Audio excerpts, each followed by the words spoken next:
Fast ফুডে যেটা হয়েছে it's a kind of secret. তারপর আমি বলে এটা ইন্ডাস্ট্রির সাথে আমি বলতেছি, বলে এই যে জামশেদ ভাই, তারপরে এই যে ন্যাচারাল আলামিন, তারপরে হালাল ফুড, হ্যাঁ এরা যারা আছে এরা যে একটা প্যাকেজিং একটা রেভলিউশন নিয়ে আসছে। সাপ্লাই চেনের কথা বলেন, মার্কেটিংয়ের কথা বলেন, টিমের কথা বলেন, তার যদি নিজের কিছু পার্সোনাল ব্র্যান্ডিং না থাকে ইট becomes tough two build the business. আমি একটু বড় ভাই হিসেবেই বললাম ইয়াং জেনারেশন রে, ভাই তোমরা এত মানে হুজুগকে বাঙালি আমরা যেটা বলি যে দেখলেই একটা কি করতেছে সেটার উপরে ঝাঁপায় পড়তেছে। স্টেপ ইন, গায়ে কাদা মাখাইতে হবে, মাখায় আপনার নামতে হবে, তাইলে জিনিসটা হয়তো বা তুমি এক কাজ করো, তোমার ডেইলি 2000 অর্ডার যাচ্ছে, আমার ডেইলি 1000 অর্ডার যাচ্ছে, তোমার $2000 অর্ডারের সাথে আমি একটা করে গিফট দিচ্ছি, ছোট স্যাম্পল, তোমার একটা স্যাম্পল দাও, আমার ঘরে আমার কাস্টমারের ঘরে তোমার প্রোডাক্ট গেল, তোমার কাস্টমারের যে এক একজনের 50,000, 60,000, 1 লাখ, 2 লাখ, 3 লাখ, 6 লাখ পর্যন্ত কাস্টমার আছে, বাট স্টিল তারা ধুমায় অ্যাকুইজিশন করে যাবে। আই উড সে যে আপনি 60% ফেসবুকে খরচ করতে পারেন, কারণ এখন লোক আছে, বাকি 20% আপনার গুগলে করেন, বাকি যা আছে ওগুলো আপনি ভাগ করেন, 6টা চ্যানেলে ট্রাই করেন, 6 মাস চালান, তারপর আপনি অটোমেটিক বুঝবেন যে এই 6টা চ্যানেলে লাফালাফি করে লাভ নাই।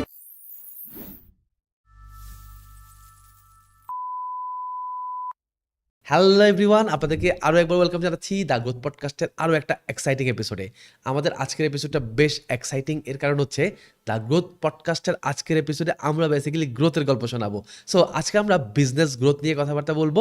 সো বিজনেস গ্রোথ নিয়ে কথাবার্তা বলার জন্য আমি একজন পারফেক্ট মানুষকে পেয়ে গেছি, এবং সেই পারফেক্ট মানুষটা আজকে আমাদেরকে বেশ কিছু পারফেক্ট স্টোরি শোনাবে, যেই পারফেক্ট স্টোরিগুলোর মাধ্যমে আপনি জানতে পারবেন যে একটা বিজনেস আসলে গ্রো করে কিভাবে, একটা বিজনেস গ্রো করার পেছনে কি কি এলিমেন্ট বা কি কি কম্পোনেন্ট অ্যাকচুয়ালি কাজ করে, এবং একটা বিজনেসকে গ্রো করানোর জন্য কি কি মাইন্ডসেট অ্যাকচুয়ালি একজন ফাউন্ডারের থাকা উচিত। সো চলেন কথাবার্তা কম বলে আজকে আপনাকে আমি আমার গেস্টের কাছে নিয়ে চলে যাই। সো আজকে আমার সাথে উপস্থিত আছেন একজন বিজনেস গ্রোথ স্পেশালিস্ট, আর ইনি হচ্ছেন ওমর শরীফ ইবনে হাই। ভাই কেমন আছেন? আলহামদুলিল্লাহ ভালো আছি, ভালো আছেন? আলহামদুলিল্লাহ ভালো আছি। ভাই আমি শুরুটা করতে চাই একটা ইন্টারেস্টিং প্রশ্ন দিয়ে। ধরেন আপনি আপনার ইউনিভার্সিটির ফার্স্ট ইয়ারে আছেন, অ্যান্ড ইউনিভার্সিটির ফার্স্ট ইয়ারে থাকতে আপনার খুব ইচ্ছা একটা ব্যবসাপাতি করার, বাট ওই সময় ধরেন আপনার হয়তো ব্যবসাপাতি করার জন্য আপনার কাছে হয়তো প্যাশন ছিল, ডেডিকেশন ছিল, হয়তো আপনার ইচ্ছা আছে, হয়তো আপনার মাইন্ডসেট আছে, বাট যেটা নাই আপনার সেটা হচ্ছে টাকা। এখন টাকা ছাড়া আপনার ইউনিভার্সিটির ফার্স্ট ইয়ারে আপনি যদি এই ডেডিকেশন, প্যাশন, ইচ্ছা, মাইন্ডসেট এগুলোকে পুঁজি করে একটা ব্যবসা শুরু করতেন, তাহলে আপনি কি ধরনের ব্যবসা করতেন? এখন যদি আমারে বলেন, মানে আমি যখন ধরেন পাস করছি তখনকার সিনারিতে একরকম ছিল, কিন্তু এখন যদি কেউ বের হয় আর কেউ যদি আমারে অ্যাজ এ এক্সপার্ট বা বলে যে ভাই আপনি তো অনেক দিন ধরে আছেন, কি উচিত, এটা অনেকটাই সারপ্রাইজিং হতে পারে অনেকের জন্য। বাট আপনি বলার সাথে সাথে আমার মাথায় যেই জিনিসটা মানে ক্লিক করছে, বিকজ এটা তো আগের থেকে আমি জানি না কোয়েশ্চেন, সাথে সাথে আমার যেটা মনে হয়েছে যে সবার আগে ওর উচিত, যদি ওর ক্ষুধা থাকে তাহলে ওর একটা লজিস্টিক্স কোম্পানিতে চাকরি নেওয়া উচিত, কুরিয়ার কোম্পানিতে চাকরি করা উচিত। দরকার হলে অ্যাজ আ ডেলিভারি ম্যান হওয়া উচিত, না হলে অপারেশন হাব ম্যানেজার, এইটা একটা হওয়া উচিত। বা যেইখানেই সে ভলিউমটা দেখতে পারবে যে কোন ব্যবসা কতখানি চলতেছে, কোন ব্যবসার অর্ডার কীরকম আসতেছে, পার্সেল কীরকম আসতেছে, কোন এলাকাগুলোতে ডেলিভারি বেশি যাচ্ছে সবার, এবং কোন প্রোডাক্টের কী কী রকম চ্যালেঞ্জ, কোনগুলা ড্যামেজ বেশি হইতেছে, কোনগুলার রিটার্ন বেশি আসতেছে। এইটা I think is one of the most valuable information. এখন যারা ব্যবসায় নামতে চাচ্ছে তাদের এইগুলা জানা উচিত, এবং এইটা যদি সে জানতে পারে তারপরে তার যেটা করা উচিত, সেই যেটা বুঝলো যে না তাইলে আমি এই ধরনের ব্যবসা করবো। সেকেন্ড থিং হচ্ছে এটা হওয়া উচিত তার একটা বড় লেভেল না, মিড সাইজের ওই ক্যাটাগরি এফ কমার্সে চাকরি করা উচিত। চাকরি করলে সে ভিতর থেকে অপারেশনটা বুঝবে, এমন জায়গায় যাবে যেখানে 50 জন না, যেখানে 15 জন আছে, যেখানে একজনের 4-5টা কাজ করা লাগে, প্রেশারে থাকা লাগে, এবং বুটস্ট্র্যাপ করে কোম্পানিটা চলতেছে, অ্যান্ড ফাউন্ডারের অ্যাটলিস্ট তার মতো ক্ষুধা আছে, সে অত নলেজেবল না হলেও তার মধ্যে ক্ষুধা আছে, এবং সে বুঝে যে ব্যবসাটা কীরকম করতে হয়, সেইখান থেকে তার ব্যবসাটা শেখা উচিত। So first year or first 6 months at least he or she should spend in the logistic company, then he or she should get enrolled on a F commerce company, যেখানে মিড সাইজের একটা টিম। তো এইখানে 6 মাস করার পরে সে যদি বুঝে না আমার যে জোশটা আছে, আমার আসলে আমি ব্যবসা করতে চাই, আই এম লাভিং ইট, এবং আমি দেখতেছি যে এটা ভালো হইতেছে, অ্যান্ড টেকনিক্যাল জিনিসগুলো আমি মনে হয় পারবো, তারপরে সে চিন্তা করা উচিত যে ঠিক আছে এখন আমি ব্যবসায় নামবো। এবং ততদিনে যখন সে এটা বুঝে যাবে, তার যখন কনফিডেন্স আসবে, সে এমনিতেই আপনার কি করতে পারবে, ফান্ড টুকটাক যা লাগে এগুলো অ্যারেঞ্জ করতে পারবে, সবারই কিছু না কিছু সেভিংস থাকে, বাসা থেকে সাপোর্ট চাইলেও বাসা করতে পারবে। আর না হলে আমি বলবো ওই যে লজিস্টিক্স কোম্পানিতে চাকরি করছে, টাকা কিছু সেভ করছে, ই কমার্স কোম্পানিতে চাকরি করছে, টাকা কিছু সেভ করছে, এখান থেকে 1-1.5 লাখ 2 লাখ টাকা করে ফার্স্ট তার কি করা উচিত, একদম ছোট্ট 2 জনের বা একজনের একটা টিম নিয়ে কি করা উচিত, ছোট করা উচিত। আই থিঙ্ক ইয়েস, এইটাই আমার কাছে একদম টপ অফ দ্য মাইন্ড, আমার যেটা মনে হয় এখন সেইটাই আমি বললাম আর কি। ভাই আমি কিন্তু আপনাকে বলছিলাম যে আপনি কি ধরনের ব্যবসা শুরু করতেন। সো আপনি কিন্তু আমাকে আনসার দিয়েছেন অ্যাকচুয়ালি যে আপনি শুরুতে ব্যবসা করতেন না, আপনি যেটা করতেন একটা চাকরি করতেন। সো আমি একটু আমার অডিয়েন্সের উদ্দেশ্যে বলি ভাই। সো ভাইয়া আমাদেরকে যে সাজেশনটা দিছে এটা কিন্তু একদম অ্যাপ্রোপ্রিয়েট একটা সাজেশন। আপনি যে ইন্ডাস্ট্রিতেই ব্যবসাপাতি করেন না কেন আপনার উচিত ওই ইন্ডাস্ট্রির কোনো একটা জোনে আপনার আগে চাকরি বাকরি করে নেয়া। সো আপনি যখন ওই ইন্ডাস্ট্রির কোনো একটা স্পেসিফিক জোনে চাকরি বাকরি করে নেবেন তখন যেটা হবে ওই ইন্ডাস্ট্রি সম্পর্কে আপনার এক্সপিরিয়েন্স গেদার হবে। আর আপনার যখন এক্সপিরিয়েন্স গেদার হবে তখন আপনার নিজের ব্যবসার অনেক মানে অনেক অপারেশন দেখবেন আপনার কাছে ইজি হয়ে যাবে, অনেক পাথ হোল আপনি জেনে যাবেন, অনেক সাপ্লাই চেন আপনি ক্র্যাক করে ফেলতে পারবেন যেহেতু আপনি আগে ওই জিনিসে বা ওই রিলেভেন্ট ইন্ডাস্ট্রিতে চাকরি বাকরি করে জিনিসগুলো দেখে আসছেন। ভাই এবার আপনাকে আমি আরেকটা সিনারিও দেই। এইবার ধরেন মোটামুটি আমার কাছে ধরেন আমার বাবার ১০ কোটি টাকা আছে এবং আমার বাবা আমাকে ওই ১০ কোটি টাকা থেকে ১ কোটি টাকা দিচ্ছে একটা ব্যবসাপাতি করার জন্য। সো এখন আমার ডেডিকেশন, প্যাশান, ইচ্ছা সব কিছু আছে, পাশাপাশি আমার হাতে ১ কোটি টাকা আছে। তাইলে এইবার আমার কি ধরনের ব্যবসাপাতি করা উচিত? আচ্ছা, আমি আমি একদম একটা এক্সাম্পল দিই। কিছুদিন আগে একটা ছেলে আসছিল, ব্র্যান্ডটার নাম আমি বলতেছি না, ফাউন্ডার। সো ও আসতেছে, ওরে আমি জিজ্ঞাসা করতেছি যে আপনার সেল কত মাসে? He is a very young kid. তো আমি বললাম যে কি পড়াশোনা করছেন? ও ইন্টারমিডিয়েটের পরে আর পড়াশোনা করে নাই, অ্যান্ড কোটিপতির ছেলে। তো আমি বললাম যে আপনি এখন সেল কত? বলে যে ভাইয়া 2 কোটি টাকা। তো আমি বললাম যে ভেরি গুড, আপনার 2 কোটি টাকা করছে। টিমের সাইজ কত? বলে যে ভাইয়া 35 জনের মতো আছে। মানে he is very willing to learn, and at the same time সে বুঝতেছে না যে সে আসলে খুব ভালো করতেছে কিছু জায়গায়। যেমন সে এত কম এজে ড্রপ আউট করছে, তারপরও সে 30 জনের টিম কি করেছে, দাঁড়া করেছে 2 কোটি টাকা। তখন আমি জিজ্ঞাসা করলাম যে আপনার মার্কেটিং ডিপেন্ডেন্সি কি? বলে যে ভাইয়া ফেসবুকে এইটাই হলো আমার প্রবলেম, এর জন্যই আমি আপনার কাছে আসছি। আমি বললাম যে কত খরচ করতেছেন? বলে যে 70-80 লাখ টাকা। তো আমি বললাম যে আপনার প্রফিট হয়? বলে যে ভাইয়া 15-16 লাখ টাকা থাকে। সো এটা তার কাছে কোনো ব্যাপার না, মানে সে বুঝতেছে যে মানে সে টাকা দেখে অভ্যস্ত। আমি বললাম যে আপনি না, আপনি কি প্ল্যান? বলে যে ভাই আসলে আমি এখানে আসছি ব্যবসাটা শিখতে, আমি আসলে এটা করবো না, I will do real estate business. তো বাবার রিয়েল এস্টেট বিজনেস আছে, সে বলছে যে তুমি এই অনলাইনের জিনিসটা বুঝো, because online is the next big thing. এর জন্য আমি এই টিম সাজানোটা জন্য এগুলার জিনিসটা বুঝতেছি, আমি আসলে কি করবো, রিয়েল এস্টেট ব্যবসা যাবো। সো এখন এইখানে এন্টায়ারলি ডিপেন্ডস যে আপনার ফ্যামিলিতে যদি অলরেডি একটা ব্যবসা সেটেল থাকে যে হ্যাঁ এটা সেট, অ্যান্ড এটার খালি আমি অনলাইনে ডায়মন্ড মানে চেঞ্জ করে আমি এটার স্কেল আপ করবো, তাইলে হইতে পারে যে আপনার ফ্যামিলি বিজনেসটা আপনি করতে পারেন। আর যদি মনে করেন যে না ভাই মানে আমি ফ্যামিলি বিজনেস নাই, কিন্তু বাবা বলছে যে তোমার আমি 1 কোটি টাকা দিব, তুমি চিন্তা ভাবনা করো। সো এগেইন আমি আবারও বলবো যে টাকা যতই থাকুক না কেন, আগে আপনাকে বুঝতে হবে যে কোনটা আপনাকে টানে, হ্যাঁ কোনটায় আপনি প্যাশনেট ফিল করেন। হ্যাঁ টাকা তো, ব্যবসা তো অনেক ধরনের আছে। এখন কাপড়ের ব্যবসা, হোলসেল ব্যবসা করতে পারবেন, কিন্তু এটা তো খুবই পেইনফুল একটা ব্যবসা, এবং ইয়াং যারা আছে এরা এটাতে এনজয় করবে না। গ্যাজেটের ব্যবসা আছে, কিন্তু গ্যাজেটের ব্যবসা 1 কোটি টাকা কিছুই না। আপনি ধরেন মানে শোরুমেই 4-5 কোটি টাকার কি থাকতে হয়, প্রোডাক্ট থাকে।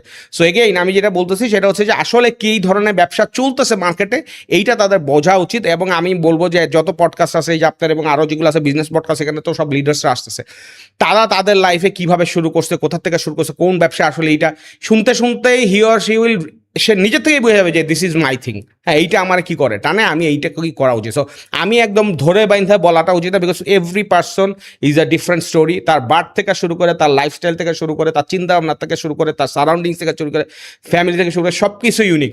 সো তার জন্য এই ইউনিক বিজনেসটাই হইতে হবে, গদ বাঁধা কোনো ব্যবসা যাওয়া উচিত। এইটাই is the biggest problem right now, যে ওই অমুক ভাই এইটাতে ভালো ব্যবসা করতেছে, আমি এইটাতে চলে গেলাম, ওই আপু এইটাতে ব্যবসা করছে, এটা আরে আজকে পডকাস্ট দেখলাম সে বানাইতেছে এত টাকা। These are all BS.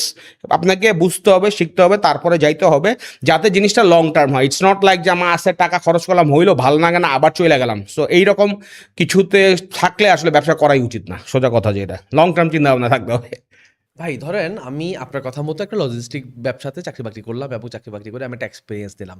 এখন এই লজিস্টিক ব্যবসাতে আমি হয়তো দেখছি যে মানে এক্সাম্পল দিচ্ছি আর কি, যে ধরেন আমার প্যাশন হচ্ছে ক্লদিং ব্যবসা এক্সাম্পল, বাট আমি দেখতেছি লজিস্টিক কোম্পানির ভেতরে আমি দেখছি হানি নাটসের প্রচুর অর্ডার, আর আমার ক্লদিং ব্যবসার অর্ডার তুলনামূলকভাবে কম।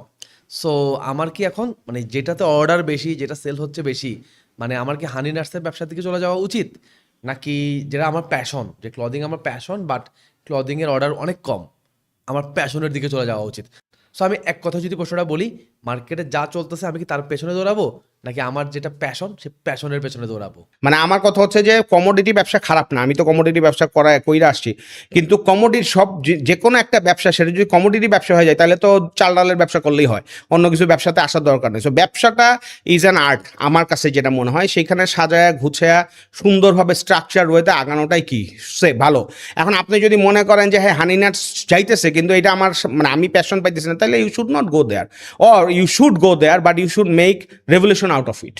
যে এইটা প্যাকেজিংটা এইরকম হবে, এইটা শুধুমাত্র ওই ফরেস্টের হানি থাকবে অ্যান্ড ওই নাটসই থাকবে, এত গ্রামের উপরে থাকবে প্রত্যেকটা nuts, it will be a different art. সবাই বেচবে 800 টাকা করে 500 গ্রাম, আপনি বেচবেন 2000 টাকা করে, এবং তারপরও মানুষ ওইটা নেওয়ার জন্য পাগল থাকবে বিকজ আপনার প্যাকেজিংটা ইজ সো নাইস যে কোনো কাউরে দিলে he or she will be happy. So আপনি রেভলিউশনাইজ সব জায়গাতেই সবভাবেই করা পসিবল যদি আপনি মনে করেন যে আপনি এটারে থিঙ্ক থ্রু করেন আর কি। হ্যাঁ, যেমন আপনি ধরেন আগে আমরা নর্মালি হানি যদি আনতেন পুরো বাংলাদেশে দেখতেন শুধুমাত্র ওই যে মিনারেল ওয়াটারের যে বোতলগুলো আছে সেগুলোর মধ্যে কি করা হইতো, হানিগুলো সেল করতো। এখন দেখেন আপনি, আমি নামই বলি, এই যে জামশেদ ভাই, তারপরে এই যে ন্যাচারাল আলামিন, তারপরে হালাল ফুড, হ্যাঁ এরা যারা আছে এরা যে একটা প্যাকেজিং একটা রেভলিউশন নিয়ে আসছে, এখন তো দেখতেই ভালো লাগে। হ্যাঁ, বয়মটা খুলতেই ভালো লাগে, ব্লিস্টারগুলো পেঁচায়, প্যাকেটটা ফোমের মধ্যে দেয়, মানে ইউ ফিল স্পেশাল। সো এখানে আরও চেঞ্জ করার কি আরও অনেক অপশন আছে। যেমন দেখেন আপনার এই যে ঘরের বাজার এখন বাজার করতেছে, ব্র্যান্ড দ্বারা হয়ে গেছে। জামশেদ ভাই এখন বলতেছে, আমি শুনছি যে সে কন্টেন্টে আসবে না, কেন? কারণ সে ব্যবসাটাকে একটা লেভেলে নিয়ে গেছে এবং কয়েকটা ব্যাকল্যাশ খাইছে, তার মনে হয়েছে যে তাকে নিজেকে ব্র্যান্ডিংয়ের স্পফে না রাখা, সে ব্র্যান্ডটাকে আলাদা করে দিছে। এবং আমি এখন দেখতেছি যেটা, যে আমি কোনো জায়গায় সরিষার তেল কিনতে গেলে ওইটাই কিনতেছি বিকজ তার প্যাকেজিংটাও ডিফারেন্ট অ্যান্ড তার যে গ্যালনটা আছে এইটাও ইজ আ ডিফারেন্ট। সো সে সব জায়গায় কিন্তু সে ইনোভেশন আনছে অ্যান্ড দেয়ার আর থিংস যে এটা রিফ্লেক্টেড হচ্ছে যে এটার পিছনে কেউ একজন চিন্তা করছে, সময় দিছে, তার জন্য এটা it has become a best option for the consumers. And সেই সাথে আমি প্যাকেজিংগুলো দেখতেছি, নাটস যে নিচ্ছি আমি অন্য জায়গা থেকে না দিয়ে 200 টাকা বেশি দিয়েও তার কাছ থেকে নিতেছি বিকজ নাটসটা খাওয়ার পর আমি ক্যাশনার যখন ক্রিস্প কামড় দিতেছে এটা ক্রিস্প হয়ে যেতেছে। এগুলা কিন্তু আমি বলতেছি তার সাথে আমার আছে বা তারা পরিচিত, আমি কনজিউমার হিসেবে স্যাটিসফাইড। তাই সো ব্যবসাটা হইতে হবে এইরকম যে consumer has to be so satisfied যে কনজিউমারই আপনার স্টোরি সব জায়গায় কি করবে, বইলা বেড়াবে আর কি, এইটাই আর কি। ভাই আমরা জামশেদ ভাইকে নিয়ে কথাবার্তা বলতেছিলাম, এবার আমি একটু আপনাকে নিয়ে কথাবার্তা বলি। সো ওমর ভাই, আমার ধারণা আপনি গত 6 মাসে বা 8 মাসে সোশ্যাল মিডিয়া থেকে যেই পুশটা পাইছেন, এটা 6, 7, 8 মাস আগে আসলে আমার ধারণা আপনি সোশ্যাল মিডিয়াতে এতটা অ্যাক্টিভ ছিলেন না। সো এই যে আপনার একটা পার্সোনাল ব্র্যান্ড বিল্ড হয়ে গেছে গত 6 মাস, 8 মাস বা 1 বছরের মধ্যে। সো এই পার্সোনাল ব্র্যান্ডিংটা আমার ধারণা কি খুব দরকার প্রত্যেকটা ফাউন্ডারের জন্য। আবার এইদিকে কিন্তু আপনি বললেন যে জামশেদ ভাই আস্তে আস্তে কন্টেন্ট থেকে বেরিয়ে আসার চেষ্টা করতেছে, কারণ উনি কিছু ব্যাকলেস পাইছে অতীতে এবং ভবিষ্যতে আরও যেন ব্যাকলেস না আসে ওই জন্য উনি আস্তে আস্তে একটু পেছন দিকে আসতেছে। সো এই যে ভাই দেখেন, একে তো আমি জামশেদ ভাইকে দেখছি ওনার পার্সোনাল ব্র্যান্ডিংয়ের কারণে ওনার ব্র্যান্ড একটা ভালো গ্রো পাইছে বা ভালো গ্রো করছে। ঠিক একইভাবে আমি আপনাকেই দেখতেছি, আপনি আমার সামনে আছেন যে আপনার পার্সোনাল ব্র্যান্ডিংয়ের কারণে আপনিও একটা ভালো গ্রোথ পাচ্ছেন। পাশাপাশি দেখেন এই যে আপনি নিজে বললেন যে আপনার 130টা 1-to-1 মেন্টরিং অলরেডি হয়ে গেছে। সো এটা কিন্তু এই পার্সোনাল ব্র্যান্ডিংটার জন্যই হচ্ছে। সো এখন আমার প্রশ্ন হচ্ছে ভাই, তাহলে আমাদের বিজনেসের জন্য আমরা কি পার্সোনাল ব্র্যান্ডিং করব না, অথবা আমাদের কি পার্সোনাল ব্র্যান্ডিং করা উচিত না, নাকি আমাদের পার্সোনাল ব্র্যান্ডিং করা উচিত? সো একটু আমাদেরকে ভাই এক্সপ্লেইন করেন। এইটার কিভাবে কি করতে চাই আসলে, মানে হয়েছে কি দেখেন, মানে ব্যবসা আমরা করব, ব্যবসায় আপস অ্যান্ড ডাউনস আসবেই। সো ব্যাকল্যাশ খাইলে ফাউন্ডারের তো ভুল মাঝে মাঝে হইতেই পারে। এখন একটা ফাউন্ডার যে আর কি টাইনা এটা বড় করছে, মাঝে মাঝে ফাউন্ডার তো আসলে মানে হি ক্যান বি হিমসেলফ, এটা নেগেটিভ সাইডও হইতে পারে, পজিটিভ সাইডও হইতে পারে, বা তার হয়তো পার্সপেক্টিভ একটা আছে কিন্তু অডিয়েন্স সেটার নিচে কি ভাবে আরেকভাবে। এখন ইউ আর নেভার শিওর যে আসলে অডিয়েন্স কীভাবে নিবে। আর বাংলাদেশের একটা জিনিস হচ্ছে ফার্স্ট কমেন্টে যেই সাইকোলজি দেখবে এরপর বুর করে মানুষ এটা কী করে ফলো করবে। সে যদি মনেও করে যে না এটা তো আসলে ঠিক না, তারপরেও তার মনে হবে না এতগুলো লোক বলছে তাইলে আমি কী করি, ওইদিকে যাই। আমি কাউকে সাপোর্ট করতেছি না, কে কখন কোথায় বলতে যাই না, কিন্তু আমি পার্সোনালি যেটা করি, ধরেন আমিও অনেক সময় অনেক কিছু শেয়ার করি যেটা হয়তো পপুলার না, but I actually believe this and that is actually true. আমার লাস্ট 21 ইয়ার্সের এক্সপিরিয়েন্সে আমার মনে হয় দিস ইজ রাইট। আর আরেকটা জিনিস সেটা হচ্ছে যে আমি কেন এই যে হঠাৎ করে আপনার এই কন্টেন্ট, আমি এই যে নাফিস ভাই 2% পডকাস্ট আমি জিনিসটা বলছি যে কেন আমি হঠাৎ করে কন্টেন্টে এত বেশি ফোকাস দিচ্ছি, বিকজ আমি বলছি যে আমার গিল্টিনেস থেকে আসছে। এখন আমি অনেকটাই ইনঅ্যাক্সেসিবল ছিলাম, আমি যখন চাল ডালে ছিলাম সেবাই ছিলাম, এই গুহার মধ্যে ঢুকা ছিলাম, আমি কোনো মেসেজ ট্যাসেজ কিছু রিপ্লাই দিতাম না, সোশ্যালাইজিংও যাইতাম না, because I was in a bigger mission. আমার ফোকাসটা ছিল এন্টায়ারলি ওইখানে টিম বিল্ড করতে হয়েছে, 600-700 জনের, এত তো ইজি না, 7000 জনের ইন্টারভিউ নিয়েছি, 5 বছর ঢাকা সিটির বাইরে যশোরে যায় দিনের দিনের পর দিন থাকা লাগছে, রাস্তায় নেমে অফলাইন অ্যাক্টিভেশন করছি, ট্র্যাকের পিছনে উঠে গেছি।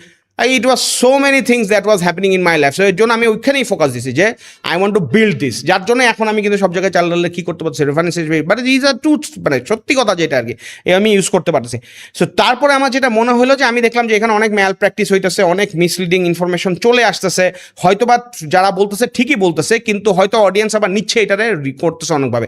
আবার 3-4 জন হয়তো আপনার দিচ্ছে ক্লিক বেটের মতো যে এই ব্যবসা করো, এই ব্যবসা করো। মানুষও বা ছাগলের মতো কি করতেছে, লাভ করতেছে। এই ছাগলের মতো বলাটা আমি একটু বড় ভাই হিসেবেই বললাম ইয়াং জেনারেশন রে, ভাই তোমরা এত মানে হুজুগকে বাঙালি আমরা যেটা বলি যে দেখলেই একটা কি করতেছে সেটার উপরে ঝাঁপায় পড়তেছে।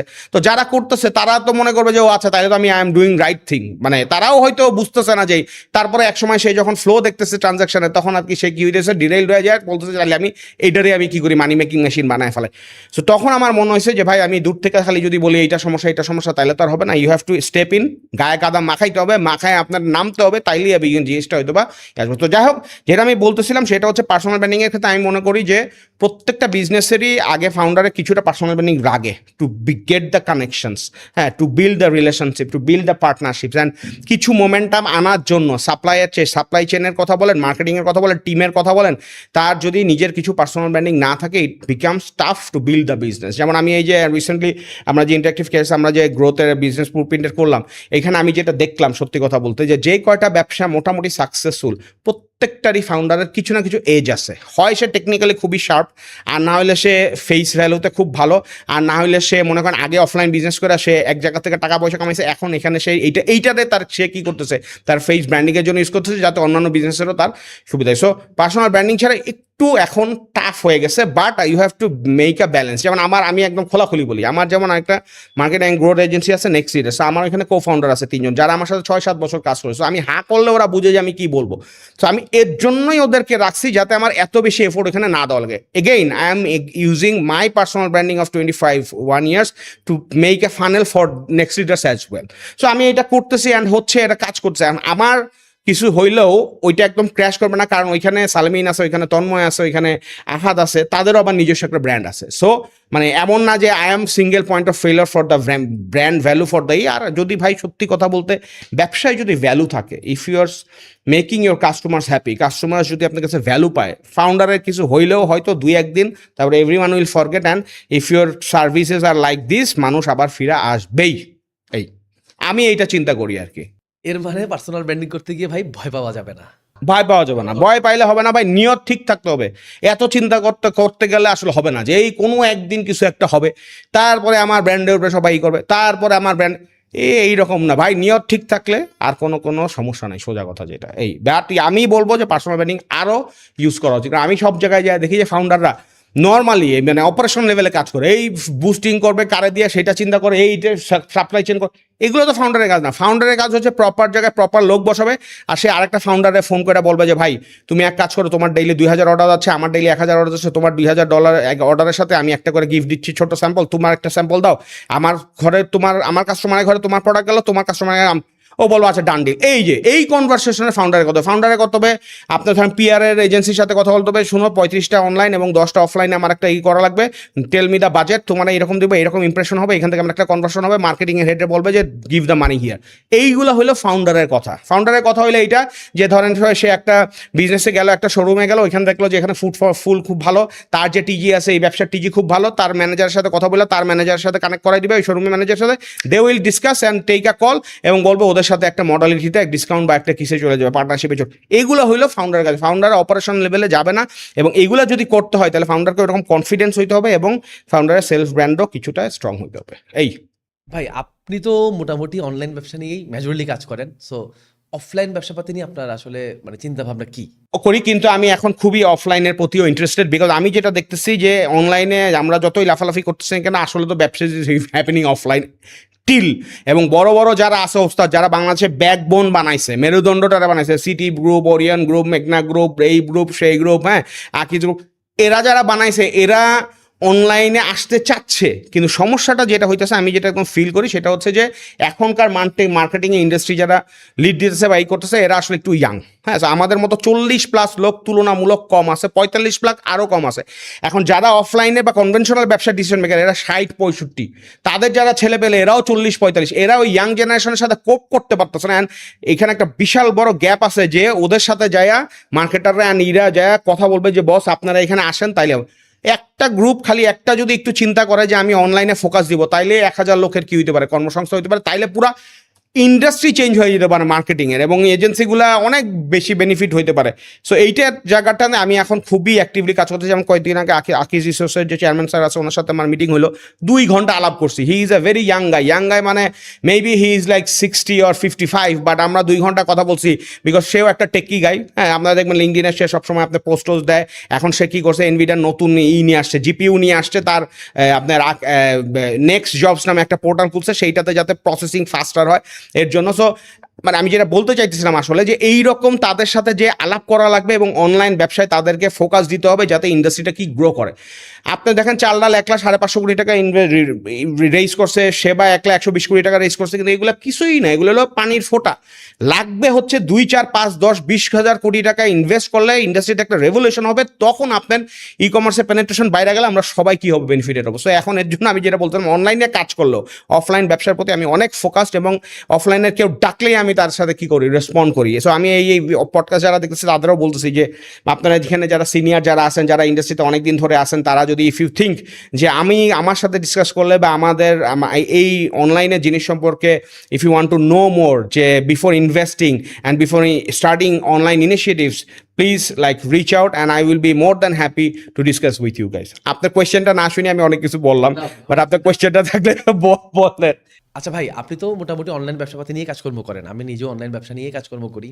সো আমাদেরকে একটা অনুমান দেন যে আমরা যারা অনলাইন ব্যবসা নিয়ে কাজ করি, অথবা আমাদের যে সমস্ত ই কমার্স বিজনেস বা অ্যাপ কমার্স বিজনেসগুলো মার্কেটে কাজ করতেছে অনলাইন ব্যবসাপাতি নিয়ে, সো তাদের কি অফলাইনে আসার দরকার আছে কি না, বা অফলাইনে আসা উচিত কি না?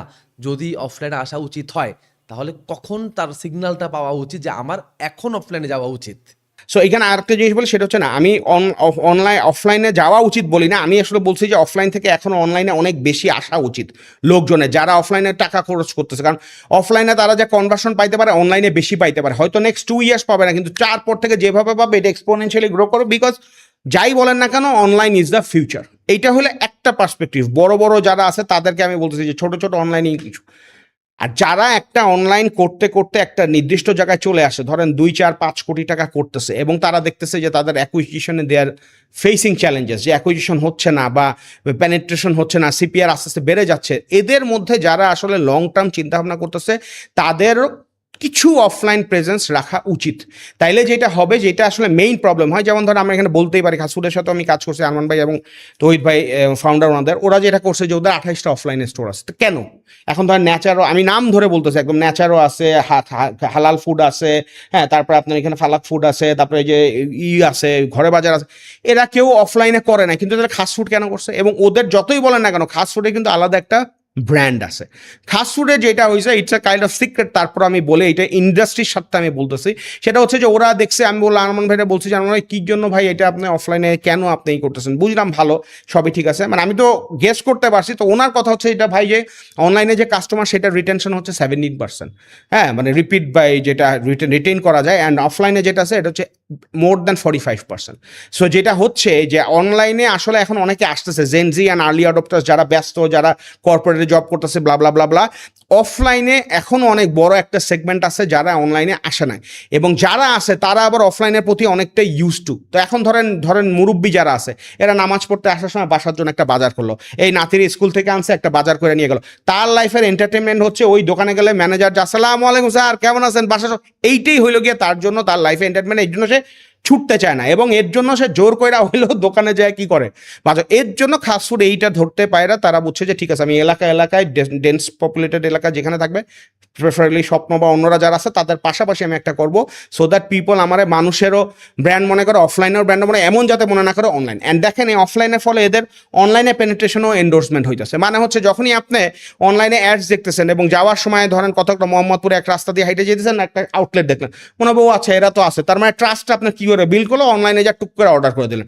আবার এইভাবে যাচ্ছে না অফলাইনে একদিন গেলেন, দেখলেন না ব্যবহার ভালো, সব কিছু আছে, এদের তো অনেক ভ্যারিয়েশন আছে, এটা 3টা 4টা প্রোডাক্ট না 120টা প্রোডাক্ট, তখন আপনার মনে হলো ধ্যাত তারিখা তাইলে আর আমার এখানে আসার দরকার কি, আমি তো অনলাইনেই কি করবে। এই যে একটা জিনিস, এর জন্য আমি বলতেছি যে যারা মোটামুটি একটা ব্যবসায় অনলাইনে চলে আসে তাদেরকে ছোটোখাটো অফলাইন দেওয়া উচিত। বাট অবভিয়াসলি ভাই, এটা আমি বলছি সব ব্যবসার জন্য সব রেসিপি না, ফাউন্ডারের বুঝতে হবে, জানতে হবে এবং তার রিয়েলাইজ করতে হবে যে অফলাইনে তার কীরকম কম্পিটিশন আছে, সেইটা বুঝেই তাকে কি করতে হবে, অফলাইনে ওইটা দিতে হবে। অ্যান্ড অবভিয়াসলি প্রফিটেবল কথাটা চিন্তাভাবনা রাখতে হবে যে আপনার ক্যাশ বার্ন এত করতে পারবে না, কারণ অনলাইনে বার্ন হয় একটু, অফলাইনে কিন্তু আবার ফিক্সড কস্ট কী থাকে, বেশি থাকে, এটি আর কি।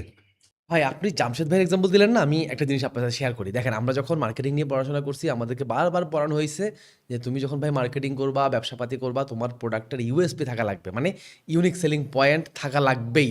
বাট আমরা এখন এই 2026 সালে এসে দেখতেছি যে ইউএসপি তো থাকা লাগবে, এটা তো মাস্ট, এটা তো কোর। পাশাপাশি আসলে একটা ব্র্যান্ডের এখন ইএসপিও থাকা দরকার। ইএসপি মানে হইলো emotional selling point. So Jamshed ভাইয়ের ক্ষেত্রে আমার কাছে যেটা মনে হয়েছে, ওই ইমোশনাল সেলিং পয়েন্টে খুব কাজ করছে। ওনার যে অডিয়েন্স, ওনারা ইমোশনালি জামশেদ ভাইয়ের সাথে সুপার ডুপার কানেক্টেড, যেটার ফলে জামশেদ ভাই খুব ফাস্ট আসলে গ্রো করতে পারছে। মানে আপনি অ্যাগ্রি করেন কিনা? এইখানে হ্যাঁ, এটা এটা অবশ্যই কারেক্ট। এইটাতে আমার একটা চিন্তা ভাবনা আছে, সেটা হচ্ছে যে আপনার তো we're extremely addicted to the device. So এখন পারচেসের ক্ষেত্রে যেটা হয়ে গেছে, ইট ইজ লাইক আপনি কত ফাস্ট স্ক্রল করতেছেন এবং থাম স্টপার বানাইতে পারছেন। এই থাম স্টপারের মধ্যে ইমোশনাল জিনিসটা কিন্তু পরে, আগে আপনি এখন অ্যাট্রাকশন হয়ে গেছে যে কোনটায় থামবো সেইটা আমি কিনবো। সো এইখানে যেহেতু আগে চিন্তা ভাবনা করে কেনার জিনিসটা চলে গেছে, এর জন্য এখানে ইমোশনাল ডিপেন্ডেন্সিটা চলে আসছে যে মানুষ সবার কন্টেন্টই ভালো হচ্ছে, এই হচ্ছে, কিন্তু কোনটা আপনি নেবেন। মানুষ আসলে সত্যি কথা, মানুষ যতই টপে উঠুক সে চিন্তা করে আমার সাথে এই লোকের কি ম্যাচ আছে কিনা, বা আমি যে স্ট্রাগল পার করে আসছি এই লোকের মধ্যে কি স্ট্রাগল আছে, বা সবাই যে মেকি অ্যান্ড ইনফ্লুয়েন্সার দিয়ে করতেছে, এই লোক খাটের লুঙ্গি পয়রা জাল বিছায়া যাচ্ছে, সে পাচ্ছে যে না এটা this is a real and র পিপল। অ্যান্ড আমি দেখেন, আমি আমারও অনেকে, যে আমি যে রিসেন্টলি 1-to-1 মিটিং শুরু করছি, প্রায় 130টার মতো মিটিং করছি, এবং এর মধ্যে মেজরিটি অফ দ্য পিপল বলে যে ভাই এই যে আপনি যে নর্মালি কথা বলতেছেন এইটাই সবচেয়ে ভালো লাগে। So আমি কিন্তু এইরকমই, মানে খেয়েছেন গিয়েছেন পড়েছেন এটা বলতে পারবো না তা না, কিন্তু মানে আই ফিল লাইক যে হ্যাঁ ভাই, আমার তো কন্টেন্ট ঠিক থাকতে হলে আমি what I am willing to deliver. So অনেক মানুষ র জিনিসটাও কি করে, পছন্দ করে। সো এর জন্যই আপনি যেটা বলতেছেন যে ইমোশনাল টাচটা আসলে মানুষ এটা খুঁজে, কারণ এত বেশি ডোপামাইন মানুষের রিলিজ হয়ে গেছে, এখন তাকে যদি আপনি ইমোশনালি অ্যাটাচ না করতে পারেন তাহলে it becomes tough to sell your brand. And এবং সেল হইলেও এটা লং টার্ম ব্র্যান্ড হয় না। ইমোশনাল থাকলে তার একটা ট্রিগার পয়েন্ট থাকে, ও আচ্ছা ওই ছেলেটার এইটা ভালো। যেমন একটা যে কোনো একটা ব্র্যান্ড থেকে আমার ফোন করে, একটা ছেলেই ফোন করে, ওর ভয়েসটা শুনলে আমি খালি বলি আচ্ছা ঠিক আছে বাবা বলো, বা বলি যে তুমি আমার পরে ফোন দিও, বা একবার যখন অ্যাটাচমেন্ট হয়ে গেছে ডেলিভারি যেদিন দাও অসুবিধা নাই, তুমি দিলেই হইলো। আবার কিছু ব্র্যান্ড আছে যেটার একটা জিনিস আমার মাথায় হয়তো আছে, আচ্ছা ঠিক আছে বিটরুটের এই একটা ওনার মাধ্যমে দেখছিলাম, সো আমার কাছে মনে হয়েছে এটা অনেক ট্রাস্টওয়ার্দি, সো ফোন করলে আমি বলি যে একটা পাঠাই দেন, আর কোনো কথাই বলি না। সো এই যে you have to give consumers reasons to convert, এই রিজনস যদি আপনি দিতে পারেন, ইমোশনাল হোক ইন্টেলেক্ট হোক যেটাই হোক, তাইলে সে কনজিউমার কনভার্ট হবে।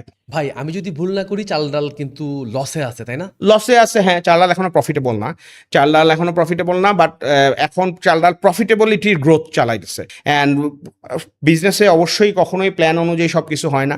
হ্যাঁ, যেমন ধরেন আপনার মনে করেন যে রাশিয়ান ইউক্রেনের যে যুদ্ধটা হইলো, তখন একটা বড় একটা ইনভেস্টমেন্ট আসে, কত ছিল $50 মিলিয়ন। ওইটা আবার রাশিয়ান স্যাংশন খাইছে দেখে ইউএস মার্কেট থেকে ওই ইনভেস্টমেন্টটা বের করতে পারে না। সো ওইখানে একটা স্টাক পয়েন্ট হয়েছে। তারপরে সবাই মনে করছে যে 2025-এর শুরুতেই সব ঠিক হয়ে যাবে। হ্যাঁ, যেমন একটা বড় একটা কোম্পানি বাংলাদেশে, যারা নাম বলতেছি না, 80,000-এর মতো ডেইলি অর্ডার করে, সব কিছু মিলে ওদের মানে মাল্টিন্যাশনাল একটা প্রেডিকশন ছিল যে 2025-এর জানুয়ারিতে ও মানে গ্রসারি অর্ডার ডেইলি 60,000, 70,000 বা 1 লাখ হবে অনলাইনে। কিন্তু ওইটা তো হয় নাই, বরং আরো এটা শ্রাঙ্ক করছে। এখন তাদেরই ছিল, তারা মানে অনেক বড় রিসার্চ করছে, তারা ধরেন 50টা দেশে অপারেশন, 50টা সিটিতে ওয়ার্ল্ডে চালাচ্ছে, কিন্তু তাদের প্রেডিকশনও কি হয়েছে, ভুল হয়েছে। সো চাল ডালেরা এরকম একটা ছিল, বাম্পি রোড, তারা they should have been profitable by now, but এখনো হয় না। বাট দেন এগেইন এইটা নিয়ে যে চাল ডাল খুব বেশি বদার না, চাল ডাল যদি চলতে পারে, চাল ডাল যে ব্যাকএন্ড বানাইছে, প্রফিটেবিলিটি কোনো ইস্যু হবে না। বিকজ আপনি এখানে অ্যামাজন ফ্রেশের 15 ইয়ার্স লাগছে প্রফিটেবল হইতে, টেস্কো আপনার এর লাগছে আরও অনেক বেশি। তারপরে আপনার এখানে অন্যান্য যেগুলো আছে, যেমন আপনার ওকাডো, হ্যাঁ ইউকের সবচেয়ে বেশি অটোমেশন আছে, এর লাগছে 12 বছর। সো 10 বছর, 12 বছর, 15 বছর লাগতেই পারে। অ্যান্ড যদি ওয়ার্ল্ড ওয়াইড ইনস্টেবিলিটি থাকে তাহলে আরও বেশি হইতেও পারে, বাট ওই সময়টুকু পর্যন্ত সার্ভাইভ করে থাকাটা ইজ আ চ্যালেঞ্জিং থিং, যেটা থ্রু চালাল এখন যাচ্ছে আর। ভাই যেই কোম্পানিটা অ্যাকচুয়ালি প্রফিট করতেছে না, মানে যে আসলে লস দিয়ে ব্যবসা চালায় যাচ্ছে বা বার্ন করতেছে, তো বাট আপনি বলতেছেন এটা গ্রোথ এনশিওর করতেছে। সো এই গ্রোথটাকে অ্যাকচুয়ালি আপনি সংজ্ঞায়িত করেন কিভাবে? মানে গ্রোথ মানে কি আপনার কাছে? এখানে অনেক জিনিস আছে। একটা জিনিস হচ্ছে যে মনে করেন যে আপনি প্রফিটেবল না, মানে হচ্ছে যে আপনি যা বেচতেছেন অপারেশনালি প্রফিটেবল একটা জিনিস, আর একটা হচ্ছে যে সব মিলে প্রফিটেবল হওয়ার জন্য একটা জিনিস। এখন স্টেজই আছেন গ্রোথ, মানে আপনি বড় হচ্ছেন, ইনভেস্টমেন্ট করে যাচ্ছে, এইটাও একটা জিনিস হয় যে আমি খালি ইনভেস্ট করছি, এটা লস না, এটা হলো ইনভেস্টমেন্ট। কিন্তু আরেকটা জায়গা আছে যে আপনি ইনভেস্টমেন্ট সব করছেন, কিন্তু এখন আপনার নেক্সট একটা জাম দেওয়ার কথা, কিন্তু আপনি ওইখানে কি করতে পারতেছেন না, সো এখানে আপনি কি হয়ে গেলেন, একটা জায়গায় স্টাক হয়ে গেলেন। সো আপনি কোয়েশ্চেনটা যদি আরেকবার করেন তাহলে আমি এইটার জিনিসটাই করে। ভাই প্রশ্ন হচ্ছে কি লাইক ধরেন আমি প্রফিট করতেছি না, লস দিয়ে ব্যবসা চালাচ্ছি, বাট আমার গ্রোথ হচ্ছে। গ্রোথটা আসলে কোথায়? কোথায় গ্রোথ হচ্ছে? ও আচ্ছা, গ্রোথ এনশিওর করতেছেন সেটা হচ্ছে যে ধরেন প্রফিটেবল না এখন, তাইলে আপনি প্রফিটেবল হওয়ার জন্য কি করতে পারতেছেন? একটা হচ্ছে যে আপনার ওয়ার্কফোর্স যা আছে এখানে এফিসিয়েন্সি বাড়ান, আপনার বটম 20% ফালাই দেন, আপনার এখানে প্রসেস বা এসওপি যা আছে এগুলারে আপনি রিভ্যাম্প করেন, কিভাবে আপনার এইখানে 10টা প্রসেসের বদলে 4টা প্রসেস দা সিস্টেম চালানো যায় সেইটা করেন, আপনার এখানে লিডারশিপে যারা আছে এইখানে আপনি নেক্সট লেভেলের লোক থেকে উঠান, হ্যাঁ, যাতে আপনার কি করতে হচ্ছে বাইরের থেকে হাই স্যালারিতে না আনে একটা প্রমোশন দিয়ে আপনি কি করতেছেন বাড়ায় ফেলতে পারতেছেন। তারপর আপনার এখানে মনে করেন যে যখন মানুষের ক্ষুধা থাকে, যখন মানুষ হাঙ্গারের মধ্যে থাকে, তখন পুরা টেকের মাধ্যমে আপনি অনেক কি অটোমেশন করতে পারেন, টেকের মাধ্যমে আপনি অনেক অপটিমাইজেশন আনতে পারেন, এখানে লোক বল যেটা লাগবে সেটা আপনি সরাই দিতে পারেন, এবং অনেক নয়েজ থাকতে পারে যেটা যখন টাকা থাকে তখন আপনি অপটিমাইজ করতেছেন না, কিন্তু এখন আপনি কি করতে পারেন এটারে অপটিমাইজ করতে পারেন। একটা এক্সাম্পল দেই, মানে আমার এখন এই যে কনসালটেশনে যারা আছে এরা আমি দেখি যে 2000, 1500, $1000 ডেইলি এরকম কোনো বিষয়ই না, $3000 ডেইলি খরচ করতেছে, এরকম লোকজন আসতেছে। কিন্তু যদি আপনি, আমি এটা আরও 3-4 জায়গায় বলছি যে চাল ডালে যদি আপনি জিজ্ঞাসা করেন যে ভাই গত 3 মাসের অ্যাভারেজ মান্থলি মিডিয়া বাইংয়ের বাজেট কত, it is below $1000 per month, যেখানে এফ কমার্সগুলো ডেইলি এর চেয়ে বেশি করতেছে। সো এই যে এতদিন ধরে ব্র্যান্ড বানাইছে, অপটিমাইজ করছে, আপনার কাস্টমার এক্সপিরিয়েন্স দিছে, গ্রো করছে, কাস্টমারগুলারে যে আনছে, এর জন্যই তো সে এখন এখানে কি করতে পারছে, সেভ করতে পারছে। আমি নিজেই 2 কোটি টাকা মাসে খরচ করছি সব কিছু মিলায়, এখন সেটা নেমে আসে 35 লাখ টাকায় আপনার সব চ্যানেল মিলে।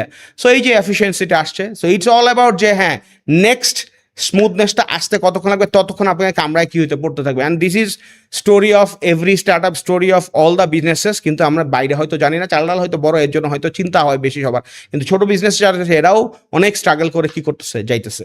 সো এখানে যেটা আসলে করা উচিত সেটা হচ্ছে যে নলেজ বেস যেটা আছে that has to B share. এর জন্যই আমি এত কিছু অনেক ওপেনলি কি করি, শেয়ার করি, কারণ এগুলা ইন্ডাস্ট্রির asset. Knowledge should be for everyone, হ্যাঁ, একটা নির্দিষ্ট লেভেল পর্যন্ত। কিন্তু এই যে ছোট খাতরা দেখেই যে ব্যবসায় জাম্প দেয়, এইটাতে আমার খুব অ্যালার্জি আছে, এইটা আসলে করা উচিত না। ভাই চাল ডালের যে গ্রোথের গল্প আমরা শুনলাম, বা চাল ডাল যে গ্রোথ স্টেজে আছে বা তার গ্রোথ এনশিওর করতেছে, চাল ডালের এই গ্রোথের গল্পগুলো থেকে আমাদের এসএমই বিজনেসগুলার শিখার কিছু আছে কিনা? এসএমই বিজনেসগুলোর কি শেখার আছে?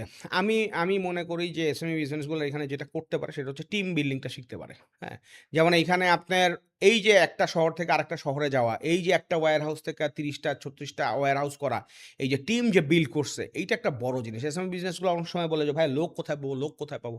তো আমি যেটা বললাম যে এখানে দেয়ার ইজ নো শর্টকাট। আমি এটা অনেক জায়গায় বলছি, আবারও বলতেছি যে চাল ডালে যে এখন মার্কেটিং এর হেড উদিতি, ও যে 600 জনের বা 400 জনের টিম লিড করে, সে কাস্টমার কেয়ার এক্সিকিউটিভ হিসেবে আসছিল $10,000 স্যালারিতে। এখন সে লাখ টাকা স্যালারি পায়, অ্যান্ড আপনার এত বড় টিম চালায়। চাল ডালে যে অপারেশনের হেড আছে যে 400-500 জনের টিম চালায়, সে ছিল অ্যাকাউন্ট এক্সিকিউটিভ হিসেবে। চাল ডালে যে এক্সিকিউটিভ ডিরেক্টর নায়েফ ভাই, যে আর কি পুরো কোম্পানি চালায়, সে হচ্ছে গিয়ে ফ্যাশন মার্চেন্ডাইজিং থেকে পাশ করা। এগুলারা ফাউন্ডার কষ্ট করে বানাইছে, সুযোগ দিছে, রিস্ক নেওয়ার সুযোগ দিছে, অথরিটি দিছে, ভুল করছে, টাকা খরচ হয়েছে, টাকা নষ্ট হয়েছে, এই করছে, তারপরে আজকে এটা কি হয়েছে, বিল্ড হয়েছে। তো এসএমই গুলারও এরকম করতে হবে যে ক্ষুধার্ত লোকগুলারে খুঁজতে হবে এবং ওইভাবে বানাইতে হবে, এবং ফাউন্ডাররা এরা কি করছে, চাল ডাল কীভাবে বানাইছে, সেবা কীভাবে বানাইছে, এখান থেকে তাদেরকে শেখা উচিত যে আমি আমার কোম্পানির কালচারটা এইভাবে সেট করবো, বা আমার টিমটা কী করবো, এইভাবে বিল্ড করবো। আরেকটা জিনিস যেটাই করতেছে সেটা হচ্ছে আমি বলবো সেটা হচ্ছে যে অনেক এসএমই অনেক আপনার হাই মার্জিনের প্রোডাক্ট নিয়ে ব্যবসা করতেছে। চাল ডাল এখানে আবার একটু কিছুটা ফেল করছে আমি বলবো না, বলবো যে তার সেগমেন্টই যেটা, এখানে gross margin is very low, like 22%, big basket 35% পর্যন্ত বানাইতে পারছে। মানে আমরা যাদেরকে ফলো করি, চাল ডাল যাকে ফলো করে ইন্ডিয়ার যেটা, কিন্তু চাল ডাল এখানে আপনি একটা জায়গায় কিছুটা হইলেও ফেল করছে, আমি বলবো যে 20% 22% উপরে গ্রস মার্জিন যাইতে পারে না দেখে সে আজকে প্রফিটেবল না। কিন্তু এসএমই যারা আছে এরা আবার কিছু প্রোডাক্টে 60% 50% মার্জিন করে তারা খুব ভালো করছে। এইখানে তারা উচিত না, ঠিক আছে আমি খালি আর একটা ব্যবসা দেখে আমার গেলে হবে না, আমি আমার ব্যবসায় যদি মার্জিন সহ ব্যবসা করতে পারি আই এম ডুইং গুড। আর ওইখানে লো মার্জিনের ব্যবসা নিয়ে টিম বড় করা যাবে না, কারণ হচ্ছে কি এখানে অনেক চ্যালেঞ্জ হতে পারে। এইটা একটা জিনিস। আরেকটা জিনিস হচ্ছে যে ফান্ডিংয়ের উপরে ডিপেন্ড কইরা আপনি ফিউচার প্ল্যান সব যদি বানান তাইলে ইজ এ প্রবলেম। আপনার ব্যবসা সেলফ সাফিসিয়েন্ট হইলে আপনার প্ল্যানিংয়ের উপরে এক্সিকিউশনের একটা কি থাকবে, কন্ট্রোল থাকবে। এইটা একটা আমার মনে হয় যে সেখানে অনেক ইম্পর্টেন্ট জিনিস আছে আর কি। ভাই চাল ডাল লজিস্টিক ব্যবসা অনেক কমপ্লেক্স ব্যবসা, সে লস করতেছে, ওকে মানলাম। আপনি কিন্তু শুধু চাল ডাল না, আপনি আরও একটা কোম্পানিতে কাজ করতেন, সেটা হলো সেবা.xyz, যেটাকে নিয়ে আপনি আবার একটু কম কথাবার্তা বলেন। সো আজকে একটু আমাদেরকে বলেন যে সেবা.xyz ও তোর লজিস্টিক ব্যবসা না, ও হইলো সার্ভিস বেসড ব্যবসা, বা ওর হইলো বেসিক্যালি টেক ব্যবসা, মানে ও হচ্ছে টেক, ও হচ্ছে বেসিক্যালি সিস্টেম বানাইছে, তাই তো, মানে সিস্টেমের ব্যবসা। সো ওর প্রবলেম কোথায়, মানে সে কেন আসলে প্রফিটেবল হইতে পারতেছে না, মানে কি কমপ্লেক্সিটি আসলে সেবা.xyz ফেস করতেছে? মানে হ্যাঁ, সবারই চ্যালেঞ্জ আছে এবং সবাই চিন্তা করে যে আমি ধরেন ইনভেস্টর টাকা দিচ্ছে, এখন এই 100 টাকা দিচ্ছে, এখন 100 টাকা তার বাচ্চা আছে 5টা, এখন এইটা টেক ব্যবসা, এখন এইখানে কোনটায় দিলে এই মুহূর্তে এজটা পাওয়া যাবে এবং কোনটায় দিলে এখান থেকে কিছু টাকা বানায় আবার আরেকটায় করা যাবে, এইরকম কিন্তু অনেক টাফ করতে হয়, আপনার ফাউন্ডারে নিতে হয়। সো সেবাতে আদনান ভাই আছে, সজীব ভাই আছে, অ্যান্ড আপনার সেবার কয়েকটা ব্যবসা আছে, একটা হচ্ছে সেবা.xyz, একটা হচ্ছে সেবা ম্যানেজার, একটা হচ্ছে এস বিজনেস, একটা হচ্ছে আপনার সেবা পে। সো সেবার একটা ওয়ালেটও আছে, সেটাও চলতেছে। তো সেবার এখানে এক এক বিজনেসে এক এক রকম চ্যালেঞ্জ আছে, ওরা যে ভালো করতেছে না তাও আমি বলবো না, কিন্তু জিনিসটা যেটা হচ্ছে এখানে সবচেয়ে বড় একটা জিনিস হচ্ছে গিয়ে আপনার অ্যাডাপশন অফ আপনার এই যে টেকনোলজি বলেন, সার্ভিসেস বলেন, অনলাইনের নতুন যে লাইফস্টাইল আছে সেটার কথা বলেন। বাংলাদেশে internet penetration is very slow. হ্যাঁ, ইন্টারনেট পেনিট্রেশন না হলে ই কমার্স পেনিট্রেশন হবে না, ই কমার্স পেনিট্রেশন না হলে তো অনলাইন যে সার্ভিস যেগুলো আছে সেগুলো adoption will be very slow. হ্যাঁ, সো এইখানে সেবার যেটা হয়েছে আমি যেটা দেখি সেটা হচ্ছে ধরেন সেবা ঢাকা শহরের লোক আছে 2 কোটি, সেবা এখন ঢাকাতেই দেয়, মনে করেন যে বাইরে খুব কম, খুবই কম আর কি, like 5% of the entire business সেবা XYZ এর ঢাকার বাইরে আসা হয়তো বা। তো সেবার যেটা হয়েছে সেটা হচ্ছে যে ঢাকাতে আপনার 2 কোটি লোক আছে, সেবাতে লাইফ টাইম রেজিস্টার্ড লোক আছে অ্যারাউন্ড 1 মিলিয়ন। সো রেজিস্ট্রেশনই করছে 1 মিলিয়ন, সার্ভিস নিজ অ্যারাউন্ড 400,000 পিপল, অ্যান্ড আপনার প্রত্যেক মাসে সার্ভিস নিতেছে around 10,000 people. So it is like super niche customer base. হ্যাঁ, আপনার ধরেন বাথরুম ক্লিন করতেছে 2,000 টাকা দিয়ে, হ্যাঁ আপনার ড্রাইভার রাখতেছে 2,000 টাকা দিয়ে, আপনার ফেসিয়াল করতেছে 3,000 টাকা দিয়ে।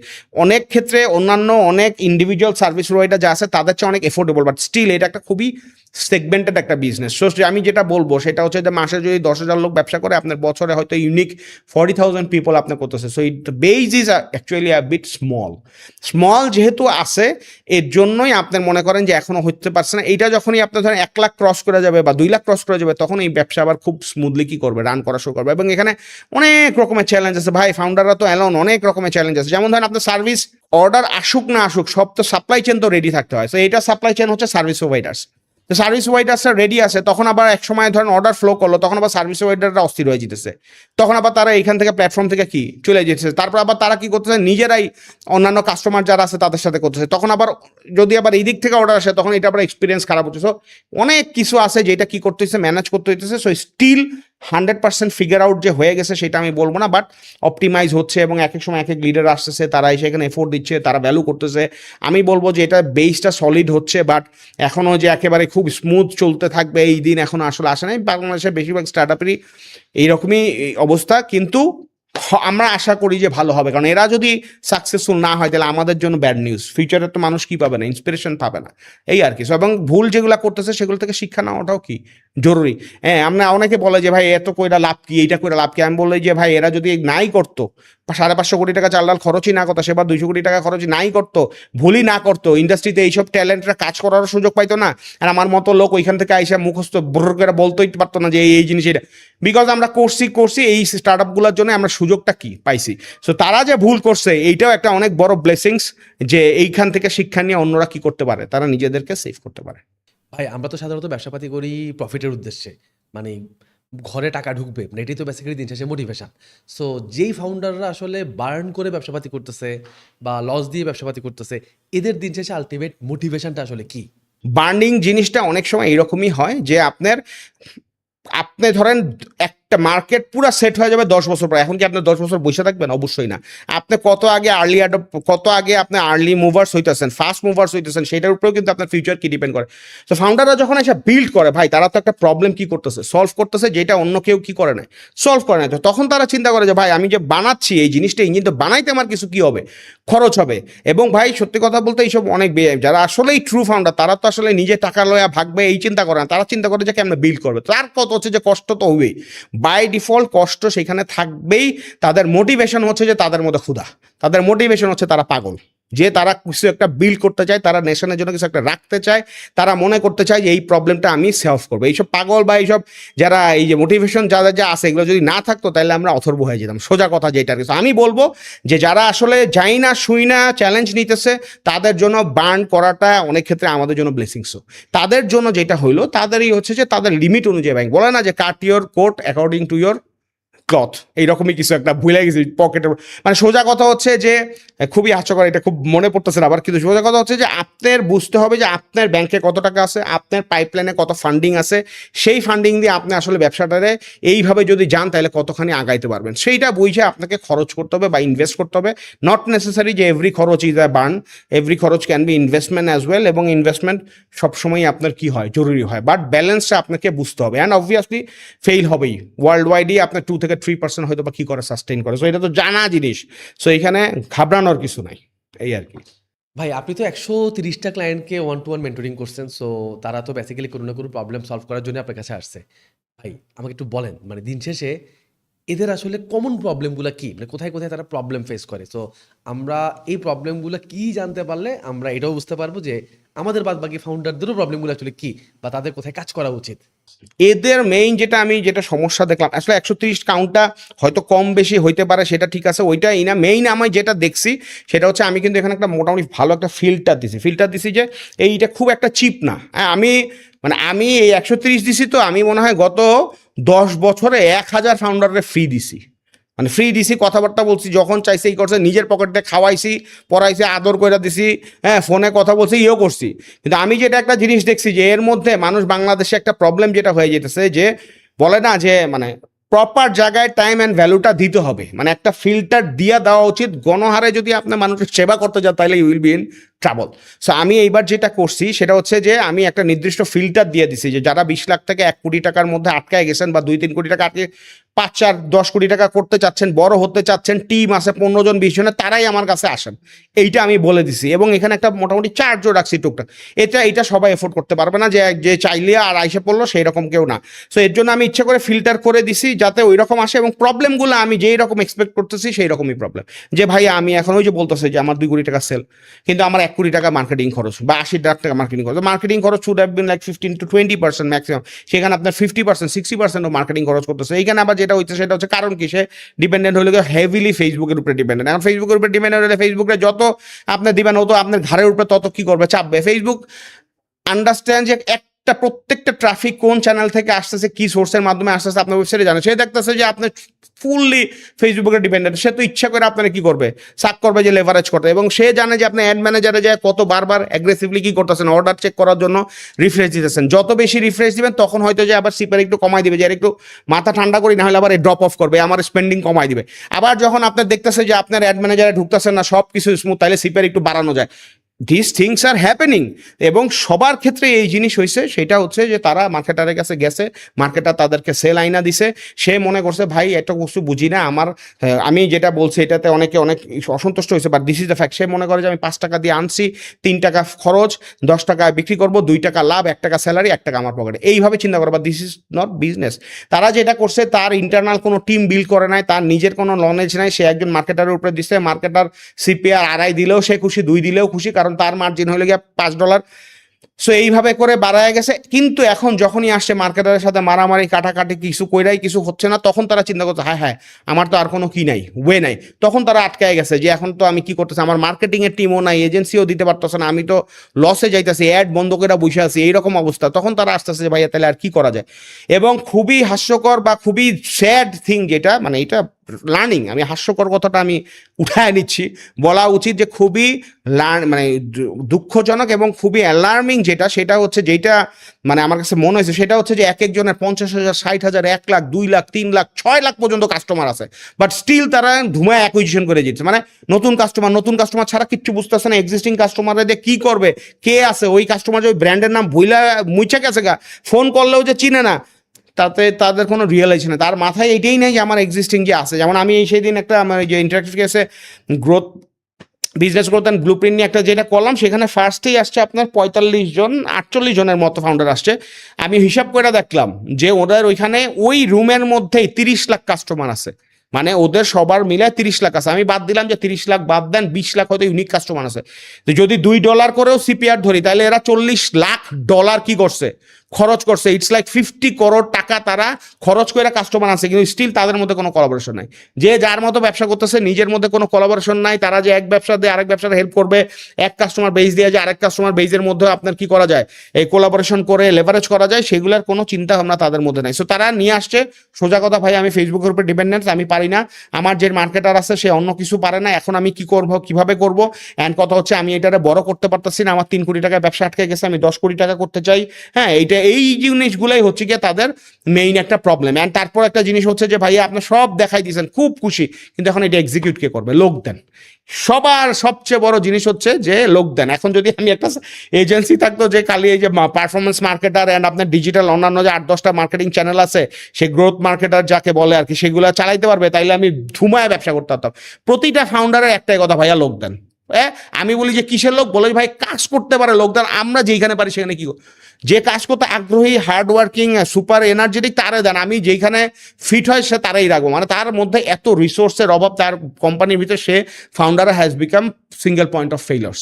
এইটা একটা মেজরিটি অফ দ্য ডেমের প্রবলেম। আরেকটা জিনিসের প্রবলেম যেটা হয়েছে সেটা হচ্ছে, আমি দেখছি, এটা আমি একদম কনসিয়াসলি শেয়ার করতে চাই, সেটা হচ্ছে যে কিছু ব্র্যান্ড আছে খালি এইসব আজগুবি টাইপের গিফট অ্যান্ড মানে গিভ অ্যাওয়ে দিয়া টিয়া এগুলা চালাইছে, মানুষের ব্রেইন ওয়াশ করছে। এদের একটা আসছে যে লিড জেনারেশন করতে হবে, লিড দিয়ে কি করবে সেটা পরের জিনিস, লিড জেনারেশন করতে হবে। এইরকম করে টোরে তারা যেটা হয়েছে, তাদের ইউজার বেসটা অনেকটা আপনার তাদের উপর পিসড অফ। হ্যাঁ, প্রথমবার মোটিভেশন দিচ্ছে যে আপনি এটা পাবেন, লটারি হবে, এইটা হবে, সেটা হবে, এটা সেকেন্ড বারও আপনার মনে করেন যে দিচ্ছে যে এইবার পান নাই তো কি হয়েছে, আরেকবার পাবেন।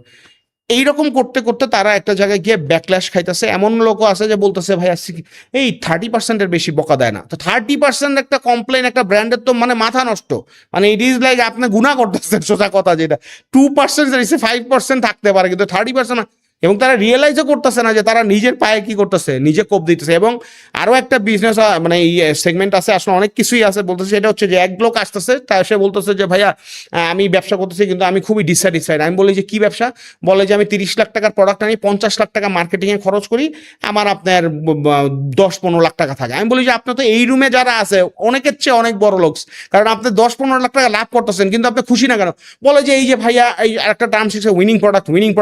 আমি এই আনার পরে এইগুলো দেখি যেটা হয়, আইনা বেচার আগেই দেখি যে আরো 3 জন নিয়ে আসছে, সারাক্ষণ কামড়ির মধ্যে, ভাই আমি খুব অস্থির। আমি বললাম যে এই দেখেন, এই যে আপনি সেল করতেছেন তারপর আপনি অস্থির হয়ে যেতেছেন, because you are not building a brand.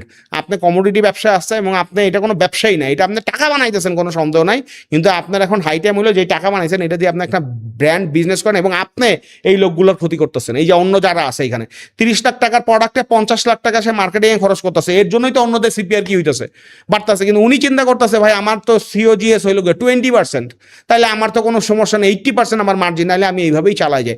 এবং এতে যেটা করতেছে যে 5টা ওয়েবসাইট খুলে, 5টা অ্যাকাউন্ট খুলে, 5টা দিয়ে বুস্ট করতেছে, যেটাতে রেসপন্স খারাপ পাইতেছে সেটা বন্ধ করে দিচ্ছে। ওই কাস্টমার যেগুলো কিনছে সেগুলোর সাথে কোনো রিলেশন নাই, সেই কাস্টমারগুলো পিস্ট অফ হইতেছে যে অনলাইনের লোক 2 নম্বর। অ্যান্ড ওই অনলাইনের লোক 2 নম্বরই বইলে আপনার এফ কমার্সে গিয়ে আর কি করতেছে না, অর্ডার দিতেছে না। হয়তো বছরে 4টা অর্ডার দিতে, এখন সে দিতেছে বছরে 1টা অর্ডার। এই যে ড্রপ অফ হইতেছে, এর জন্য কাস্টমার বেইজ আর কি হচ্ছে না, বড় হচ্ছে না। বড় না হইলেও আপনি কি হচ্ছে না, রিটেইন করতেছে না, এক ব্র্যান্ড থেকে আরেক ব্র্যান্ডে সুইচ করতেছে, টাক করে। সো রিপিট হচ্ছে না, রিপিট না হলে তো সব দিক থেকে কি লস। সো যাই হোক, এটা it might sound like a crazy thing, it is crazy out there. এই জিনিসগুলোরে অর্গানাইজ করতে হবে, ফাউন্ডারদেরকে বুঝতে হবে যে সুন্দরভাবে ব্যবসা করাটাকে কাকে বলে, এবং এটা যারা উড়াধুরা ব্যবসা করতেছে তারা ঝইরা যাবে। আমি একটা আর্টিকেল লিখছি যে by 2026 80% of Facebook dependent businesses will vanish, এটা তাদের জন্য এবং কাস্টমারের এক্সপিরিয়েন্সের জন্য ভ্যানিশ হবে। কিন্তু ইট ইজ হাই টাইম যে আপনারা এটা মনে করেন না যে কাস্টমাররা বোকা, অ্যান্ড ইট ইজ খুবই ইম্পর্টেন্ট যে কাস্টমাররা, আমরা প্রত্যেকটা কাস্টমারের স্যাটিসফাই করার চেষ্টা করতেছি, বিকজ আরেকটা ব্র্যান্ডের কাস্টমার আপনার কাস্টমার, আপনার কাস্টমার আরেকটা ব্র্যান্ডের কাস্টমার। সো এইখানে চিপা দিয়া বাইর হয়ে চলে যাবেন এবং আপনার কোনো ইম্প্যাক্ট হবে না একটা কাস্টমারের ডিসস্যাটিসফাই, এটা চিন্তা করার কোনো কারণ নাই। ভাই আপনি বললেন 2026 সালের মধ্যে 80% মানুষ বা 80% এন্টারপ্রেনার যারা ফেসবুকের উপর ডিপেন্ডেন্ট, সো তারা ঝরে যাবে, এটা আপনি বললেন। এখন আমার কথা হইলো এই ফেসবুক ডিপেন্ডেন্সি থেকে বের হওয়ার আসলে আমাদের হাতে আর কি কি অপশন আছে যে আমি ফেসবুকের উপর ডিপেন্ডেন্ট থাকবো না, আমি আদার্স বিভিন্ন চ্যানেল নিয়ে কাজ করতে পারবো, আর কি কি অপশন অ্যাকচুয়ালি বাংলাদেশে আছে? ফেসবুক ডিপেন্ডেন্সি থেকে বাইরে হওয়ার উপায় হচ্ছে ভাই ফেসবুক, আমি আবারও বলছি যে আমি এখানে বলছি যে ভাই অনেক লোক ফেসবুকের উপরে ডিপেন্ডেন্ট, মানে মার্কেটাররাও ডিপেন্ডেন্ট, কারণ তারা মনে করছে এইটাই মার্কেটের ডিমান্ড, আমি এইটাই শিখি, অ্যান্ড তারপর তারা ইনকামও করতেছে, অ্যান্ড মানুষ ব্যবসাও করছে। এখন আবার হয়তো এই যখন আজকেই নাকি একটা আপডেট আসার কথা, এরপর হয়তো অনেক কিছু নর্মালাইজ হবে, আবার যদি মানুষ ফিরাটির আবার সেই ফেসবুকের, এইটাই ইজ এ প্রবলেম। এইটা ডিপেন্ডেন্সি আমি বন্ধ করার কথা বলছি না, কমানোর কথা বলছি। এইট ইজ লাইক ভাই ফেসবুকে মানুষ আছে, মানুষ যেখানে আছে এখানে মার্কেটাররা যাইতেই হবে, কিন্তু এইটা আপনি অ্যাওয়ারনেসের জন্য ইউজ করেন। হ্যাঁ, আপনার অ্যাওয়ারনেসের জন্য করেন এবং অন্যান্য চ্যানেলেও করেন, যাতে ফেসবুক আপনার পায়া না বসে।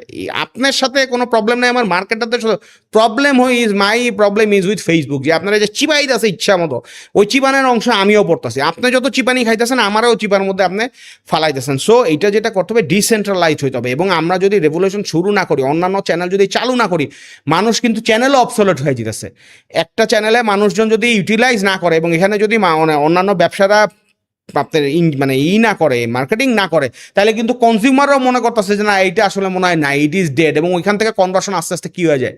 সো এর জন্য আপনার যেটা করতে হবে সেটা হচ্ছে যে ফার্স্টেই বুঝতে হবে যে কোন মার্কেটিং চ্যানেলের জন্য, কোন ব্যবসার জন্য কোন মার্কেটিং চ্যানেল ভালো হতে পারে। আমার ব্যবসার জন্য এই মার্কেটিং চ্যানেলগুলোয় কাজ হইতে পারে।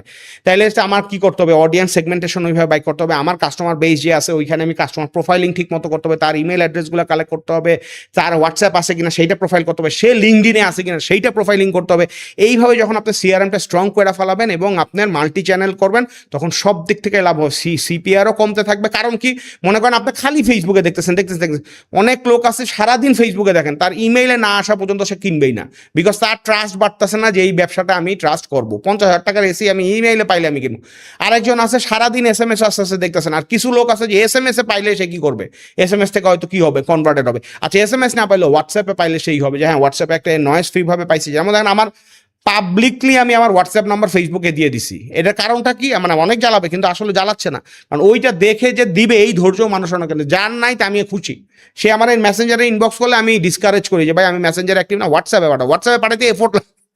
সো ওইখান থেকে আমি ফিল্টার করতে পারি, অ্যান্ড আমি যেটা হইতে পারে সেটা হচ্ছে থাকলে একটা অডিও দিতে পারি। এই অডিওটা আমার জন্য খুবই একটা কনভিনিয়েন্ট একটা জিনিস। তো যেটাই বলতেছি সেটা হচ্ছে যে যখন আপনি মাল্টিপল চ্যানেলে স্প্রেড হবেন, তখন একটা চ্যানেল আরেকটা চ্যানেলে এন্ডোর্স করবে। আপনি ধরেন ফোন করছেন, হ্যাঁ আপনাদের তো SMS পাই, আচ্ছা SMS, ও আচ্ছা এদের তো ফেসবুকে, ও আচ্ছা ফেসবুকে দেখছি, হ্যাঁ গুগলেও তো দেখছি সেদিন বাংলা নিউজে, আচ্ছা ঠিক আছে এইরকম করছে, ও আচ্ছা তাইলে তো এইও করে।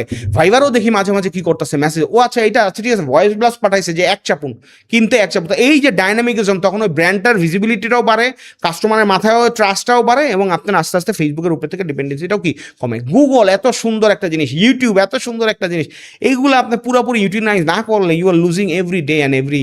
হ্যাঁ, 25 সেন্ট থেকে $2.5 হয়েছে, এটা যে $10 হবে না, $10 হলে তো কাস্টমারই ভাইয়া যাবে সব। $2.5 তো ভাই অনেক ব্যবসাতে আসলে প্রফিটই থাকে না। এইটাই তো আমি বললাম যে প্রফিট যদি না থাকে তাহলে তো ফ্রাস্ট্রেটেড হয়ে যায় না। এটা একটা বড় জিনিস, কারণ তো সে মনে কর প্রফিট করতেছিল, টিম বাড়াইছে, সব বাড়াইছে, এখন তো টিমটা কি করতে পারতেছে না, ফালাই দিতে পারতেছে না। হ্যাঁ, আবার মনে করেন যে অর্গ্যানিক প্রোডাক্টে অনেক ভালো প্রফিট মার্জিন ছিল, কিন্তু এখন যেহেতু ওই যে আসে সেই আসে, আইসা আবার কি করে, খুবই দুঃখজনক। এটা আসলে বললে কাস্টমাররাই হবে।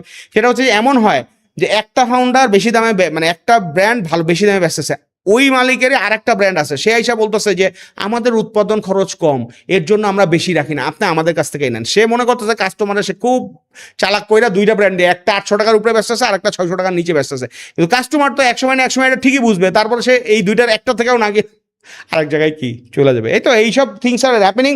সোজা কথা, যদি সব কথার এক কথা বলতে হয় ভাই, কাস্টমার্স আর নট ফুল, কাস্টমার্সকে হ্যাপি করতেই হবে, কাস্টমারের ভ্যালু দিতেই হবে, অ্যান্ড ভাই এফোর্ট ছাড়া, সাধনা ছাড়া ব্যবসা কিছু হয় না। ফেসবুকে যা মানে যেইভাবে করছেন, যা করছেন এতদিন, এটা মনে করেন বোনাস ধইরা নেন। ইট ইজ টাইম টু আপনার buckle up and learn about all the marketing channels and leverage all of them. সোজা কথা যেটা, আপনার ব্যবসাটারে আপনি এখন বাংলাদেশের বাইরে নিতে চাইতেছেন, ইউকেতে ফেসবুক কেউ দেখে না, ইউরোপে ফেসবুক কেউ দেখে না, তাহলে আপনি ওখানে অন্য চ্যানেল আপনার ইউজ করবেন না? করতে হবে, শিখতে হবে। ভাই আপনি একটু আগে বললেন যে আপনার বিজনেস গ্রোথ যে ওয়ার্কশপটা, সেই ওয়ার্কশপে অনেক ফাউন্ডার আসছে এবং আপনি বলছেন যে তারা কিন্তু চাইলে একজন আরেকজনের সাথে কোলাবোরেশন করতে পারতো। সো এই কোলাবোরেশন দিয়ে অ্যাকচুয়ালি আপনি কি মিন করতেছেন? সো এটা একটু আমাদেরকেও শেখান, আমাদের অডিয়েন্সও বুঝুক। এই কোলাবোরেশনটা খুবই ইম্পর্টেন্ট, এবং আমি বলবো যে ফাউন্ডাররা যারা শুনতেছেন খুব মনোযোগ দিয়ে শুনেন। ভেরি ইজি থিং, বাট এখানে আপনাদের কলিজা লাগবে অ্যান্ড আপনাদের থট প্রসেস ক্লিয়ার হওয়া লাগবে, তাইলেই আপনি একজন আরেকজন এটা নিয়ে হেল্প করতে পারবেন এবং এটা লেভারেজ করতে পারবেন। খুবই সিম্পল জিনিস, যেমন ধরুন আমাদের এখানে একটা বেবি ব্র্যান্ড আছে, আমি নামই বলি জাফরিনস ফুড, বেবি ফুড এইরকম টাইপের, এদের আপনার 7.5 লাখ অডিয়েন্স আছে, হ্যাঁ, আপনার ফেসবুক পেজে। এখন সে বেচতেছে কি, বাচ্চাদের খাবার বেচতেছে। এখন বাচ্চা আছে মানেই মা আছে। এখন ওইখানে আরো 5টা ব্র্যান্ড ছিল যারা মায়েদের জিনিস বেচতেছে। কেউ বেচতেছে হচ্ছে কি আপনি হয়তো কসমেটিক্স, কেউ বেচতেছে হয়তো বা আপনি মনে করেন হেয়ার অয়েল, কেউ বেচতেছে হয়তো বা আপনার ফ্যাশন ওয়্যার, বা কেউ বেচতেছে শাড়ি। প্রত্যেকেই কিন্তু ওই জাফরিনের সাথে কি করতে পারতেছে, আপনি ইচ্ছা করলে কোলাবোরেট করতে পারছে কি, যে আচ্ছা আপু আপনি তো ওইটা করতেছেন, তো আপনি বেবি ফুড দিচ্ছেন, বেবি ফুডটা যারা নিচ্ছে তারা আপনার ব্র্যান্ডের প্রতি ট্রাস্ট করে। এখন 5জন যায়, তারা বলতে পারে যে আপু আমরাও এই ফিমেলের ব্র্যান্ডের প্রোডাক্ট সেল করি, আপনি আমাদের নেন। এখন জাফরিন উইল ডিসাইড যে কে সবচেয়ে ট্রাস্টওয়ার্দি এবং তার ব্র্যান্ডের সাথে কোনটা যায় বেশি। তারাই বলবে যে আচ্ছা ঠিক আছে, আপনি কাজ করেন, আমার এই ঈদ আসতেছে, তো ঈদের মধ্যে আমাদের ক্যাম্পেইন আসতেছে, আপনি ঈদে যেহেতু ড্রেস দিবেন, বাচ্চাদের ফুডের সাথে সাথে মারা কি কিনবে, ড্রেসও কিনবে, তাহলে তো তারা ড্রেসের যদি ডিসকাউন্ট পায় খুশি হবে, এবং আমার থ্রুতে যদি ডিসকাউন্ট পায় তাহলে ব্র্যান্ডের সাথে অ্যাসোসিয়েশনটা হবে হ্যাপিনেস।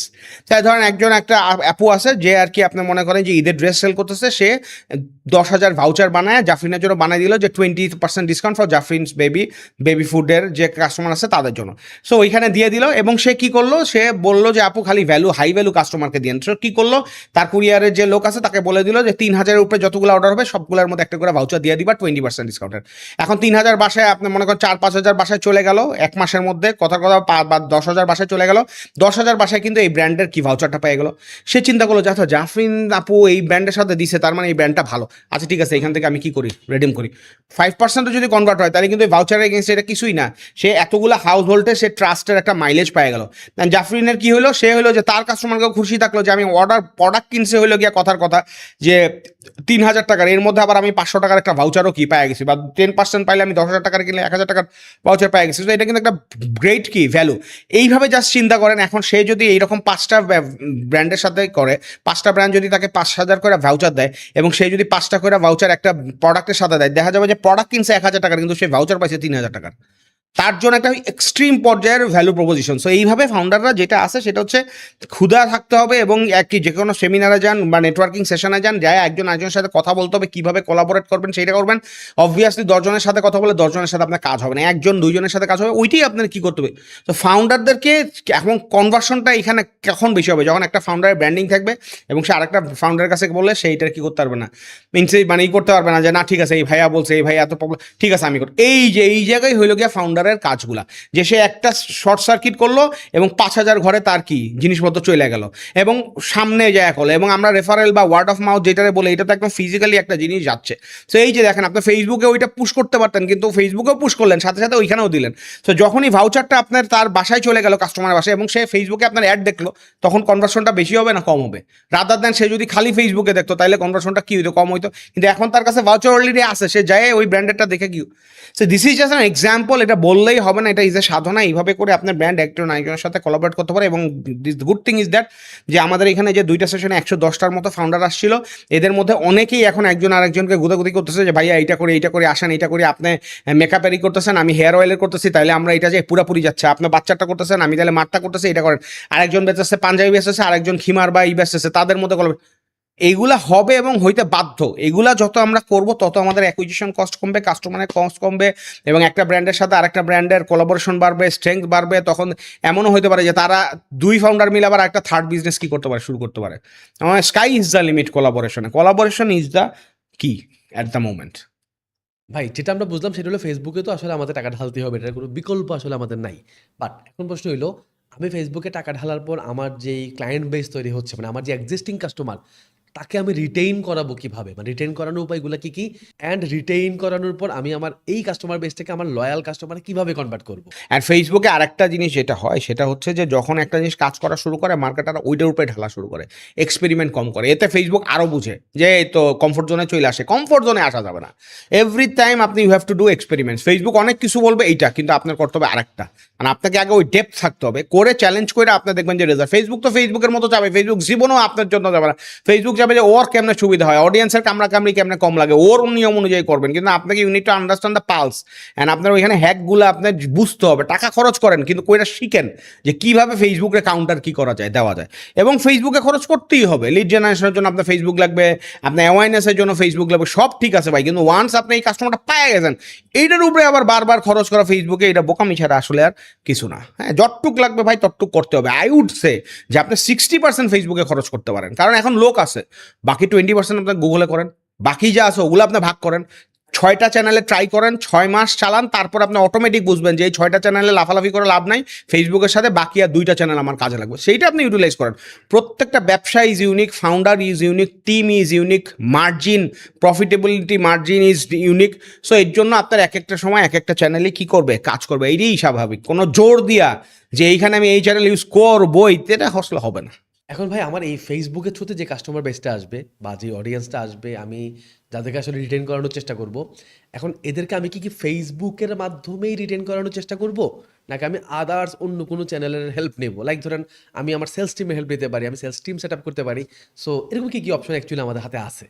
আপনার সার্ভিস দিয়ে করবেন, সার্ভিস দিয়ে করবেন। এখন সার্ভিসের জন্য মার্কেটিং চ্যানেলে যেইটা লাগে, it could be telesales, voice. কিন্তু সবার জন্য আবার ভয়েস কিন্তু না, কারণ আমাদেরই অনেক কাস্টমার বলতো যে ভাই আমি কি অশিক্ষিত নাকি, আমার ফোন দিচ্ছেন কি লেগে, তাই ওদেরকে আমরা কি করছি, এক্সক্লুড করছি। কিছু লোক আবার বলতো যে ভাই এতদিন পরে ফোন দিলেন, আমি আপনাদের নাম্বার খুঁজে পাইতেছি না, আমি কি করতাম, আপনাদেরকে অর্ডার দিতাম, এখন আমি কি করবো, অর্ডার দিব। সো আপনিই ওটা বুঝবেন। আবার ধরেন আপনার মনে করেন যে যেমন সে কয়েকদিন আগে একজন আসছে, সে বলতেছে মানে এমন ভ্যালুয়েবল ডাটা তার কাছে আছে that is unimaginable for a lot of people. সে বলতেছে যে ওমর ভাই আমার কাছে 90,000 হাউস মেকার, হাউস ওয়াইফদের আছে যারা হেলদি, তারা কি করতে চায়, ফ্যাট লুজ করতে চায়, অ্যান্ড তারা আমার কাছ থেকে গত 1 বছরে কোয়ারি করছে, কিন্তু আমি তাদেরকে কখনো ই করিনি, আমি খালি নতুনই নিয়ে যেতে, এখন এর কী করবো। আমি বললাম যে ভাই আপনার এই ডাটাটা যে কত ইম্পর্টেন্ট, অ্যান্ড ডাটাটা খালি ইম্পর্টেন্ট না, ডাটার মধ্যে যে ডাইমেনশন আছে সে বুঝে না, সে বুঝে খালি আসে।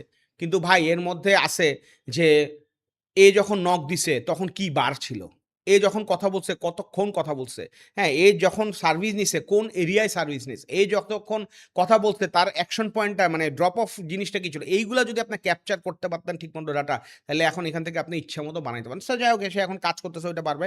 আর আমি বলবো যে ফেসবুক দিয়েও করতে পারেন, কিন্তু আপনার অবভিয়াসলি অন্যান্য চ্যানেলেও করতে হবে, কারণ ফেসবুকের উপরে যখনই একই চ্যানেলে খরচ করতে থাকবেন তখন একটা স্যাচুরেশন পয়েন্ট চলে আসবে। সব চ্যানেলেরই একটা স্যাচুরেশন আছে। ধরেন নর্মালি আমরা যখন খরচ করতাম $6,000 খরচ করছি এদিন, এইরকমও হয়েছে, কিন্তু আমরা জানতাম যে $450 ইজ দ্য সুইট পয়েন্ট। এই পর্যন্ত গেলে সুপার ভালো হয়ে পারবো, এরপরে যতই যাইতে থাকবো আপনার প্রপোর্শনেটলি আপনার কনভার্সন কি কমতে থাকবে। So you need to find the sweet spot for every channel, and ওইটারে এইভাবে স্কেল করবেন। অ্যান্ড কাস্টমাররাও বুঝতে হবে যে কোন এলাকার কাস্টমার, তাইলে আমি ই করি। ধরেন ঢাকার বাইরে আপনি ইজিলি টেলিসেলস দিয়ে করতে পারেন, ঢাকার বাইরে বেশি টেলিসেলস করে না, এবং ঢাকার বাইরে মানুষজন কথা বলতে চায়, এবং ঢাকার থেকে ফোন করতে শুনলেও সে আপনার সাথে কথা বলবে অ্যান্ড কনভার্সন হতে পারে। গুলশানের লোক অ্যাভয়েড টেলিসেলস, হোয়াটসঅ্যাপে যান। হোয়াটসঅ্যাপেও করতেছে না, ইমেইল যদি পারেন ইমেইলে যান। হ্যাঁ, আপনি ধরেন পুরা ঢাকা শহরের লোক, ইমেইল যাদের আছে সবার আগে ইমেইল করেন। ইমেইল 1 লাখ পাঠাইতে 10,000 টাকা লাগে, আপনি এটা অপটিমাইজ করে আনলে অ্যামাজন এসিএস দিয়ে পাঠাইলে 3,000 টাকা লাগে। 3,000 টাকায় ক্লিক করলেন, 2 ঘন্টার মধ্যে 1 লাখ চলে গেল। হিউজ ফাস্টেস্ট, মানে one of the fastest channel. আপনি ইমেইল ইউজ করেন, তাই বলে ইমেইল আবার ডেইলি ইউজ করা যাবে না। ইমেইল করতে হবে হচ্ছে গিয়ে ধরেন নিউ ইয়ারের সময় ইমেইল ইউজ করতে হবে, গিয়ে অকেশনের সময় ইমেইল ইউজ করতে হবে, রোজার আগে ইমেইল ইউজ করতে হবে, বৃহস্পতিবার রাত্রে ইমেইল ইউজ করতে হবে, বান্ডেল অফার আসছে যখন তখন, ওই সময় ইমেইলটা ইউজ করেন। আবার দরকার হচ্ছে কি আজকে আমার সেল লাগবে, আজকে আমার ক্যাশ ফ্লো লাগবে, 5 লাখ টাকা ক্যাশ বাই করতে হবে, আমি একটা অফার দিব, কিন্তু ফেসবুকে দিব না, ফেসবুকে দিলেও এটা ছড়াইতে সময় লাগবে। তখন আমি কি করব, আমার কাছে 40,000 কাস্টমার আছে এসএমএস এর, এইখান থেকে 10,000 বা 5,000 জন আছে যে আমার কাছ থেকে 4 বারের বেশি কিনছে, তারে আমি কি করে দিব, একটা পাঠাই দিব 20% ডিসকাউন্ট দিয়ে, অন্য কেউ জানো না, চুপে চুপে ইনবক্সে আপনি দিয়ে দিলেন, ডিসকাউন্ট করে দিলেন, 1,000 অর্ডার কি চলে আসলো। It this things work, but you need to try. Try না করলে তো কখনো কি হবে না। এন্ড আপনার ধরেন মাস্কিং নাই, আপনি ব্যবসায় নন মাস্কিং দিয়ে পাঠাচ্ছেন, আপনার ব্যবসায় 1,00,000 কাস্টমার, কিন্তু সে জীবনে আপনার নাম থেকে একটা SMS পায় না। এখন আপনি পাঠাই দিলেন, নন মাস্কিং পাঠাই দিলেন, সে তো চিন্তাছেই না যে কি ব্র্যান্ড। আবার ওই যে বললাম যে কামড়াকামড়ি খালি ব্র্যান্ড সুইচ করতেছে মানুষজন, তো সেইখানে ব্র্যান্ডের নামও তার কি মনে নাই। যদি ব্র্যান্ডের নামটা জানতো এবং সে যদি মাঝে মাঝেই পাঠাইতো, তাহলে ওইখান থেকে কনভার্সন অটোমেটিক কি বেশি আসবে। এইটাই আর কি। সো মানে মানে ভাই, there is no shortcut, you have to build the channels. Channel সব রেডি রাখতে হবে, কোন সময় কোনটা ইউজ করতে হবে, you have to learn it through. নিজে না জানলে যারা করছে তাদের কাছ থেকে জান যে ভাই আমার জন্য কি হবে। সে আপনারা 5টা এক্সপেরিমেন্ট করতে হলে 5টা এক্সপেরিমেন্টের রেজাল্টে আপনিই জানবেন। হ্যাঁ, কেউ কোনো দরবেশ বা কোনো ইনাজ এ গেলে সব বলে দিতে পারবে। As a founder it is your baby, you know better than anyone. আপনাকে আরেকজন হেল্প করতে পারবে যে আপনার এই জায়গায় এক্সপেরিমেন্টগুলো এইভাবে কি করেন, রান করেন, এই আর কি। ভাই আমরা তো মোটামুটি আমাদের দেশে দেখি যে বেশ কিছু ব্র্যান্ড আছে যারা অর্গানিক্যালি ভালো করতেছে। অনেকেরই আমি দেখছি যাদের আসলে পেইড অ্যাডভার্টাইজমেন্ট খুব একটা করতেও হয় না। সো এই অর্গানিক মার্কেটিংটাকে আপনি আসলে কিভাবে দেখেন? বা অর্গানিক মার্কেটিং নিয়ে আপনার কোনো মানে সুইট মেমোরি আছে কিনা? অবশ্যই, অবশ্যই, অবশ্যই দরকার। Organic marketing is very, very valuable. আপনি যদি বানাইতে পারেন তাহলে নাথিং লাইক ইট। হ্যাঁ, মানে আমি একজনের নাম বলি। আচ্ছা, নাম বলতে তো সমস্যা নাই। হ্যাঁ, রিভার ফিশ, আপনার এই আপুটার নামটা ভুইলা গেলাম। বলবেন আপু যদি আপনি দেখেন, মানে hats off to her. River ফিশই মনে হয়। এরা মানে আমাদের ওই যে চাল্লালে আমরা কি লাইট অফ হোপের থেকে আমরা 20 জন ফাউন্ডারে নিয়ে গেছিলাম, যারা এই যে গ্রসারি অ্যান্ড আপনার রিটেইলের কাজ মানে এই যে কমোডিটি নিয়ে কাজ করতেছে। তখন সে গেছে, এর কথা শুনলে আমি এখন যে বলবো মানুষজন তাসকি খেয়ে আসবে যে কি বলে। সে আমাদের বলতেছে যে ভাইয়া আমরা মাঝে মাঝে কন্টেন্ট পোস্ট করার আগে দোয়া পইরা ঘুমাই যে আল্লাহ যে বেশি জানি রিচ না হয়। তো আমি বললাম যে এইটা আবার কি কথা, রিচ না হয় মানে? মানে উনি বলতেছে যে রিচ যাতে না হয় এর জন্য যত উপায় আছে আমরা ক্যাপশনের মধ্যে লিঙ্ক দেই, কথাবার্তা বলি যাতে এটা রিচ অতিরিক্ত না। আমি কি কেন বলে যে ভাইয়া যদি সেই রকম রিচ হয় তাহলে 1 মাসও আমরা ইনবক্স ক্লিয়ার করতে পারি না, এত বেশি মেসেজ আসে, কাস্টমারের ডিসস্যাটিসফ্যাকশন বাইরা যায়। তো আমি বললাম যে এটা কী রকমের কথা, কী ব্যাপার? তখন বললো যে ভাই আমরা 1 টাকাও পেইড মার্কেটিং করি না, আমরা শুধুমাত্র হাওর বাওর এইসব জায়গায় যায় মাছ বেচে, তারা মাছের কন্টেন্টগুলো করি, 1 মিলিয়ন 2 মিলিয়ন হয়, অ্যান্ড আমরা অর্ডার দিলে যে দিতে পারবো সেটা না, আমাদের সোর্সিংয়ে যা আসে সেইটা আমরা দেই, this is the thing. So আমি বললাম যে হ্যাটস অফ টু ইউ, আপনি যে এইরকমভাবে এই জিনিসটা দ্বারা করছেন, এবং তারা অপারেশনের যে জিনিস বলছে, আমি সব কিছু শেয়ার করতেছি না, কিন্তু এটা যেভাবে স্ট্রাকচারটা দ্বারা করছে, মানে সে না বুঝে মাথা নষ্ট করে ফেলেছে। মানে এত সুন্দর জিনিসপত্র টাকা, তাদেরও চ্যালেঞ্জ আছে, that's a different thing. And তা সে বলতেছে যে ভাই একটা কন্টেন্ট যারা বানায় তারা তো মনে করেন যে চিন্তা করে যে 1 মিলিয়ন ভিউ হয়ে গেলে আমি $100 পাই গেলাম, $150 পাইলাম, আমরা ওইটা চিন্তা করি না। আমি চিন্তা করি যে আমার ব্যবসা খারাপ হয়ে যাবে, কারণ আমি তো খালি ভিউ পাইলে হবে না, আমার তো কাস্টমার ওগুলো কী করতে হবে, সাপোর্ট দিতে হবে, আমার তো এগুলো ডেলিভারি করতে হবে। সো এই যে একটা জিনিস সে অর্গানিক করতে পারছে দেখেছে, এটার আপনার এবং আমি আমারে বলতেছে যে ভাইয়া আমার ওই যা ইসের মনিটাইজেশনে যা আসে আমার অপারেশনাল কস্ট পোষায় যায়। বাংলাদেশে আর কেউ ওইটা করতেছে কিনা যে তার কন্টেন্ট বানাইয়া সে ওইটার মনিটাইজেশন দিয়ে পুরো অপারেশনে খরচ বানায় ফেলাইছে, এইটা আছে। তারপর আরও কিছু ব্র্যান্ড আছে যারা আপনার করে। তবে হ্যাঁ, এইটা একটা সত্য জিনিস, এটা হচ্ছে যে আবার অর্গানিক দিয়াও যে আবার একেবারে সব সময় করা যাবে, সব প্রোডাক্টে করা যাবে, সব স্কেল পর্যন্ত করা যাবে তা না। হয়তো একটা নির্দিষ্ট স্কেল পর্যন্ত পারবেন, এরপরে আর অর্গানিকের কি হবে, কারণ ফেসবুক আপনার দিবেই না। হ্যাঁ, যতই আপনি অ্যালগোরিদম ক্র্যাক করেন ফেসবুক তো ভাই খুব মানে সবার উপরে ওস্তাদ, ও জানে যে কতটুক পর্যন্ত ওরে আমার দিতে হবে। ফেসবুক হয়তো ওইটা দেয়ও অন্য আরেকটা কারণে, কারণ ওর জন্যই হয়তো কিছু লোক আইসা ফেসবুকে কি করতেছে, বসে আছে, এর জন্য ওই ইউজারদের জন্য এরা কি করতেছে, রিচ দিতেছে, এইটাই আর কি। So organic is very, very important. ভাই আমি বেশ কিছু আপনার পডকাস্টে দেখছি যে আপনি এআই নিয়ে বেশ ইন্টারেস্ট রাখেন। সো এআই নিয়ে আমিও ইন্টারেস্ট রাখি এবং আমার ধারণা পুরো পৃথিবী এখন এআইতে ইন্টারেস্ট রাখে। সো ভাই পয়েন্ট হচ্ছে কি, দেখেন আমরা যখন এআই জিনিসটা বলি আমাদের মাথায় কিন্তু সবার আগে চলে আসে চ্যাট জিপিটি।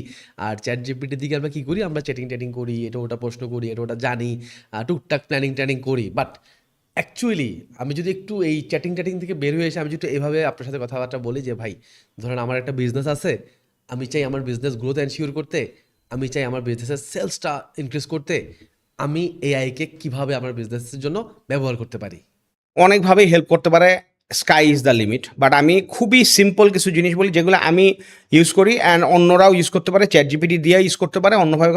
একটা জিনিস হচ্ছে যে একদম ভ্যানিশ করে দেওয়া যাবে না, কাজ করতে হবে, কিন্তু আপনি হয়তো কি স্মার্টলি করতে পারবেন। যেমন ধরেন কথার কথা, জাস্ট ফর এক্সাম্পল, যে আপনি একটা ওয়েবসাইট গেছেন বা একটা ওয়েবসাইট এক্সট্র্যাক্ট করছেন মানে হচ্ছে ওইটার সব ফাইল আপনি ডাউনলোড করে আপনি এখানে ইমেইল কালেক্ট করছেন। এখন মনে করেন যে আপনার কাছে 50 পেজের একটা ডকুমেন্ট আছে, সেইটার মধ্যে ইমেইল অ্যাড্রেস আছে এবং আরও অনেক ডেটা আছে। এখন আপনি চাচ্ছেন এইখান থেকে আপনি ইমেলগুলো এক্সট্র্যাক্ট করে নিয়ে আসবে।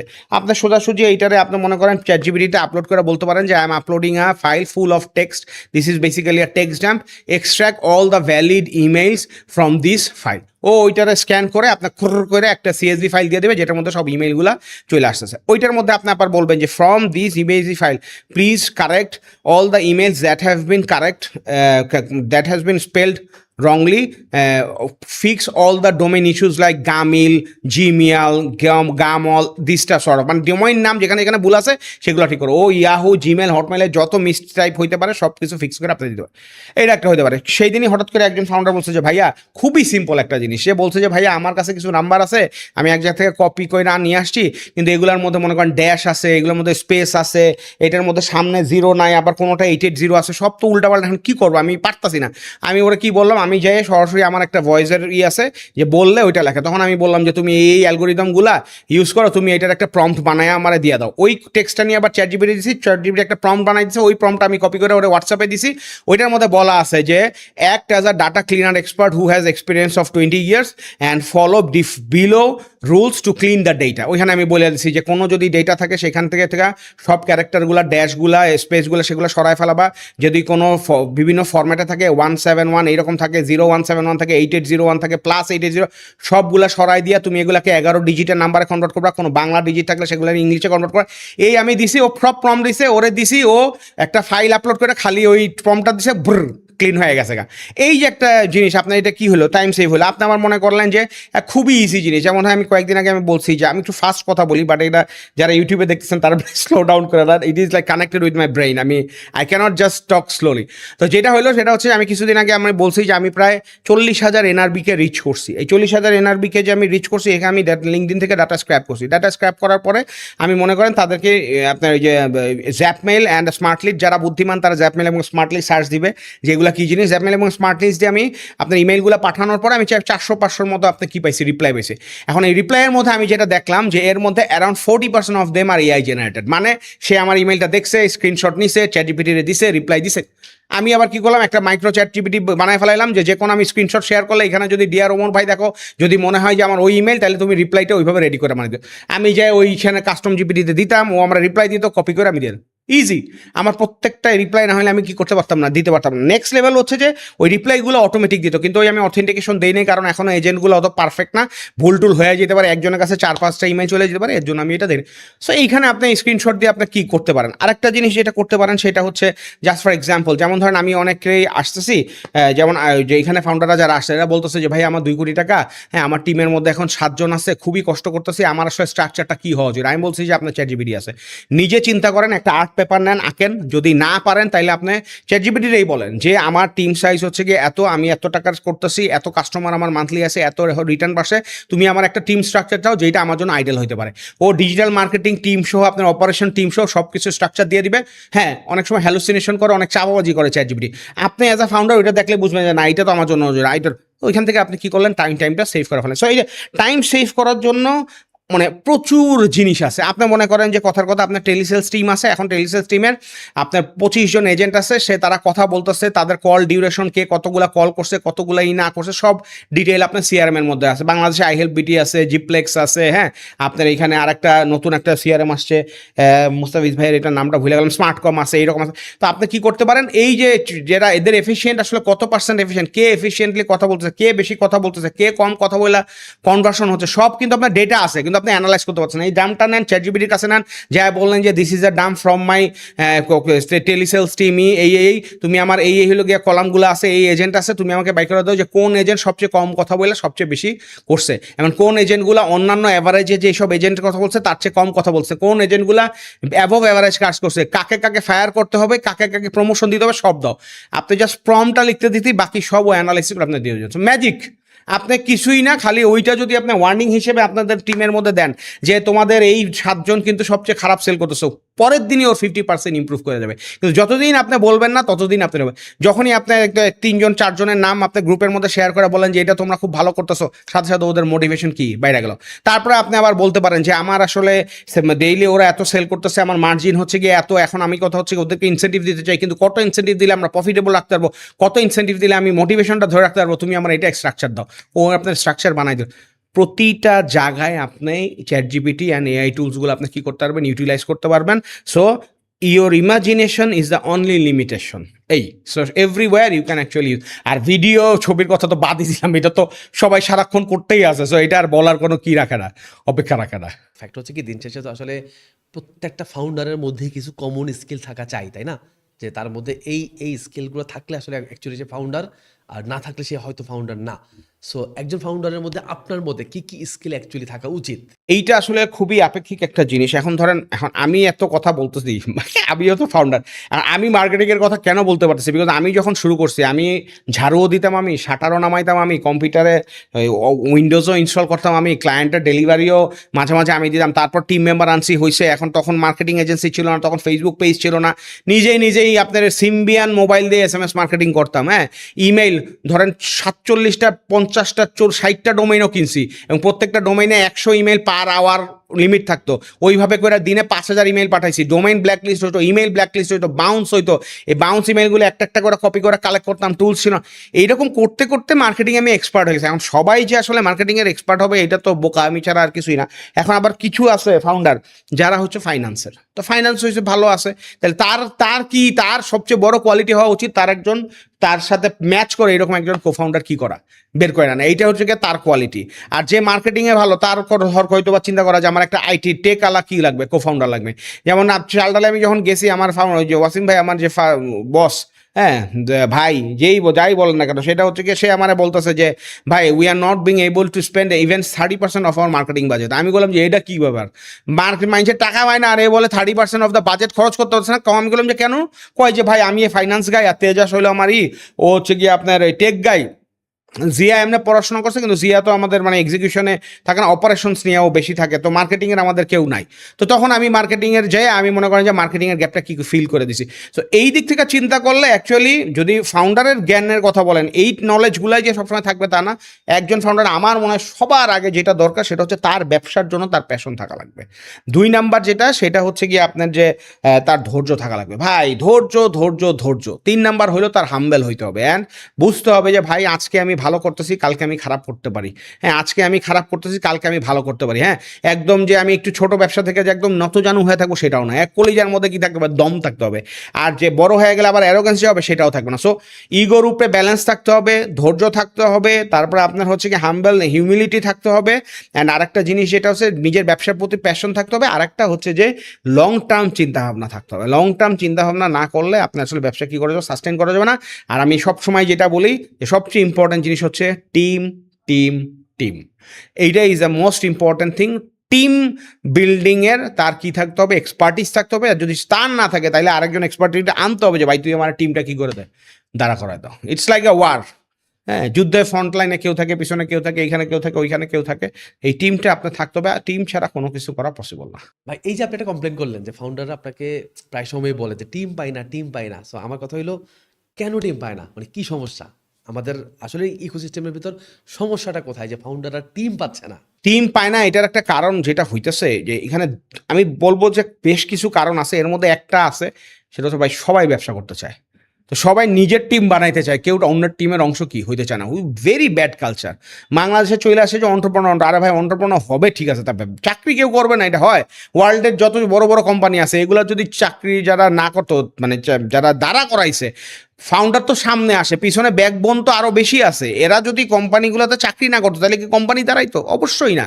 আমি বলবো যে ভাই, if you really don't have the মানে মানে nerve to become a founder, you should join a company to help another founder, যে অনেস্ট, যে ভালো, যে আপনি কি করতেছে, একটা ভালো ব্যবসা বা প্রবলেম সলভ করতেছে, তার এখানে টিমে কি করা উচিত, যোগ করা উচিত। সবাই ফাউন্ডার হওয়াটা আসলে আমি কোনোভাবেই কি করি না, সাপোর্ট করি না। এইটা একটা জিনিস। আর একটা জিনিস হচ্ছে যে টিম যে আনবে, সে চিন্তা করে যে আপনার মনে করেন যে আনলাম আর সাথে সাথে ডিম পারবে, এরকম রেডিমেড জিনিস খালি যদি আনতে হয়, তাহলে তো রেডিমেড জিনিসকে সব জায়গায় পাওয়া যাবে।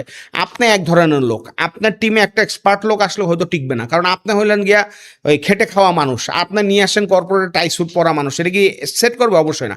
আপনাকে আপনার মতোই লোকজন নিতে হবে, বা আপনার দেখতে হবে যে এই ছেলেটা আমার কোম্পানিতে যেরকম লোক চাই ওর মতো, এর মধ্যে ক্ষুধা আছে, এর মধ্যে আসলে এই চাকরিটা তার দরকার, এইরকম লোক হয় না, তারা বিল্ড করতে হবে। টিম তো ভাই হাওয়ার উপরে খালি, অনেকেই বলে যে ভয় অন্য কোনো জায়গায় নাই, টাকা দিয়ে নিয়ে আসেন, টাকা দিয়ে নিয়ে আসেন, এটা করা যাবে একটা সময়, কিন্তু কিছু জিনিস আপনার কি করতে হবে, বিল্ড করতে হবে। এইটা একটা জিনিস। আরেকটা জিনিস যেটা পায় না, সেটা হচ্ছে যে ভাই মানে খুবই দুঃখজনক, সেটা হচ্ছে ব্যবসা কিন্তু এত ইজি না। ব্যবসার জন্য সলিড টিম প্লেয়ার লাগে, প্লেয়ার্স লাগে।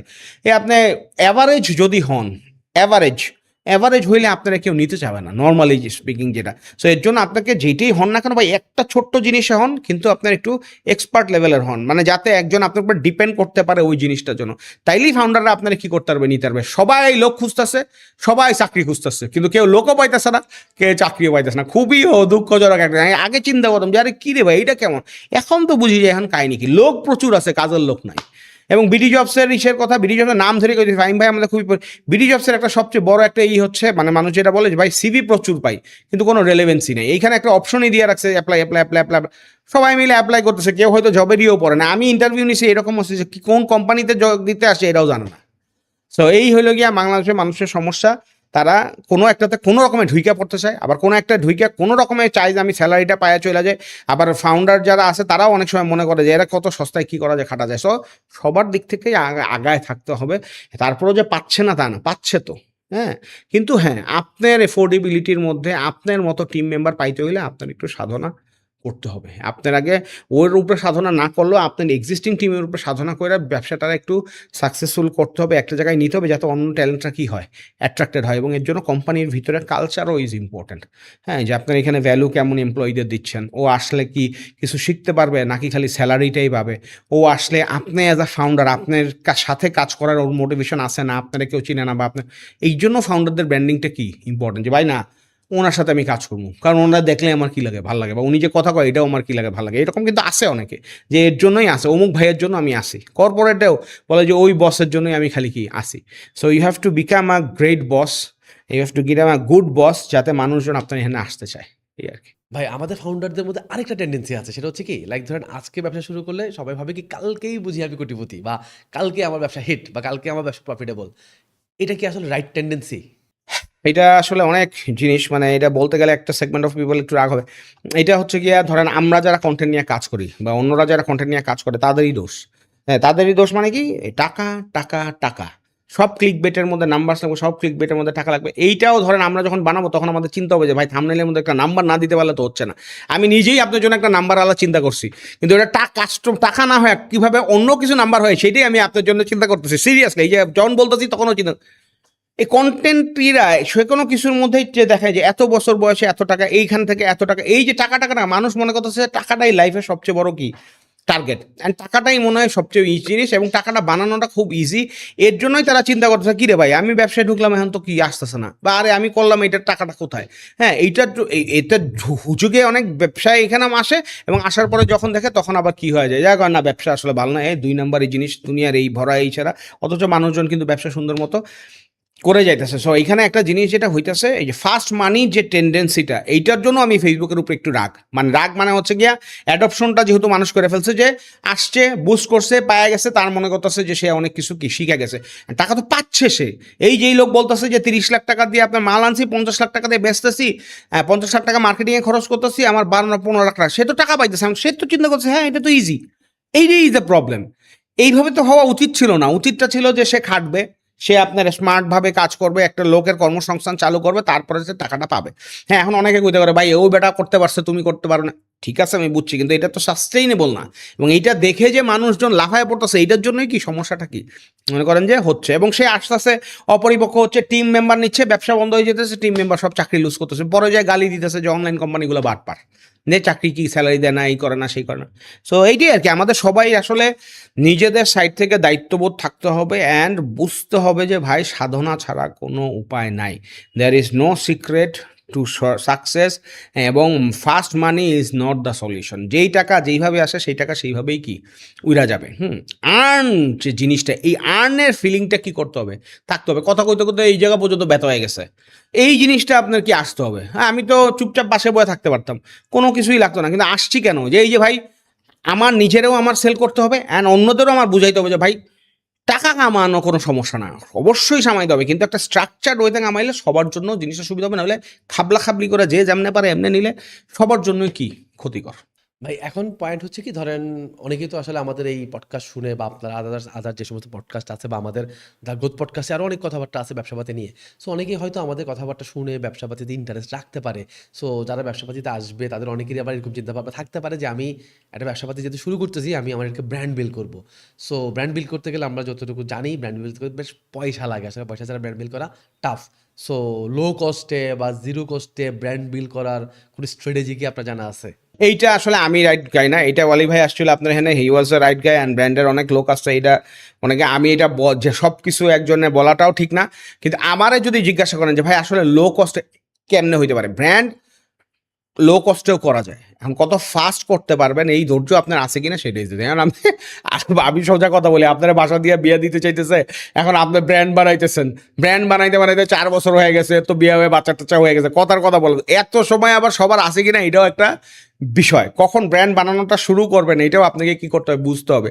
সো ইনিশিয়াল একটা মাইলেজ পাওয়ার পরে আপনার ইউ হ্যাভ টু, মানে ব্যবসাটা has to be money making, আপনার মার্জিন থাকতে হবে, বেচলে যাতে প্রফিট হয় এবং মাল্টিপল টাইমস যাতে জিনিস বেচা যায়। সো মার্জিন থাকতে হবে, ফ্রিকোয়েন্সি থাকতে হবে এবং এই কম টাকায় কাস্টমার আনতে হবে, এই তিনটা হইলে একটা সময় যা দেখবেন যে ইউ হ্যাভ সেভ সাম মানি, এখন আপনি এটার পিছনে আরেকটু সাধনা করতে পারেন, এইভাবে ব্র্যান্ড আপনি কি করতে পারেন, বিল্ড করতে পারেন।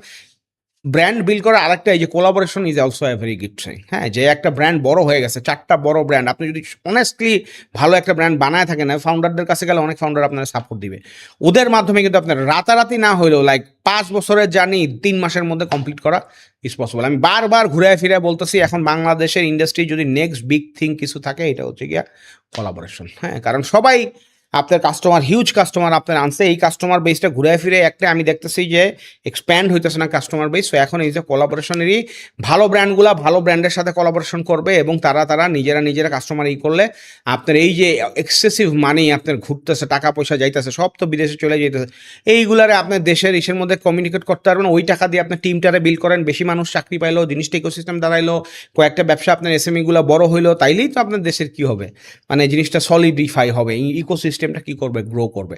সো এইটাই আর কি। সো ব্র্যান্ড নিয়ে আমি আসলে এর চেয়ে বেশি জিনিস বলে আমার মনে হয় না আমার সমুচিত হবে কি না, এই আর কি। ভাই টিম বিল্ডিং অনেক ইম্পর্টেন্ট একটা জিনিস, সুপার ইম্পর্টেন্ট একটা জিনিস। সো ফ্যাক্ট হচ্ছে একটা কোম্পানি কিন্তু তখনই ভালো করে যখন তার একটা ভালো টিম থাকে বা একজন ফাউন্ডার আসলে তখনই ভালো কাজ করতে পারে বা ভালো গ্রোথ আনতে পারে যখন তার ব্যাকগ্রাউন্ডে তার টিমটা অনেক স্ট্রং হয়।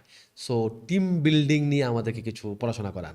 টিম বিল্ডিং এর কনসেপ্ট এটা অনেক বড় জিনিস, সংক্ষেপে আমি যেটা বলতে পারি 2টা জিনিস আছে টিম বিল্ডিং এর। একটা হচ্ছে দেশের যে ফাউন্ডাররা আছে এরা যেটা চিন্তা করে, একটা করে যে ভাই আমি বেস্ট লোক আনবো, আমি স্যালারি দিব বেস্ট, কিন্তু আমার পারফর্ম সাথে সাথে করতে হবে, আমার আউটপুট সাথে সাথে দিতে হবে। এইটা একটা অ্যাপ্রোচ হইতে পারে যে মার্কেটে অ্যাসেট আছে, এই অ্যাসেটগুলোর আইনে আপনি আপনার টিম বানায় ফেলেন, কিন্তু এইটাতে যেটা হয় প্রত্যেকটা ফাউন্ডারেরই কিছু লাগান টিম থাকে, লাইক প্রথম 5 জন 10 জন সে যাদেরকে দিয়ে বানাইছে তারা ইমোশনালি ফাউন্ডারের সাথে অনেক বেশি কানেক্টেড থাকে, ঠিক আছে, এবং তারা যখন কানেক্টেড থাকে তখন এটা কি করে, তারা হেল্প করে ফাউন্ডারের জিনিসটা বিল্ড করতে। কিন্তু হঠাৎ করে যদি আপনার বাইরে থেকে একজন কর্পোরেটের বা এমএনসির একজনকে নিয়ে আসেন, আনার পরে যদি আপনার এই টিমের মধ্যে দেন, এমন হইতে পারে যে ওই সুপার প্লেয়ার, এই লাগান প্লেয়ারের সাথে কি করতে পারতেছে না, কো এক্সিস্ট করতে পারতেছে না, এক্সিস্টিং টিম প্যারা খায় যেতেছে।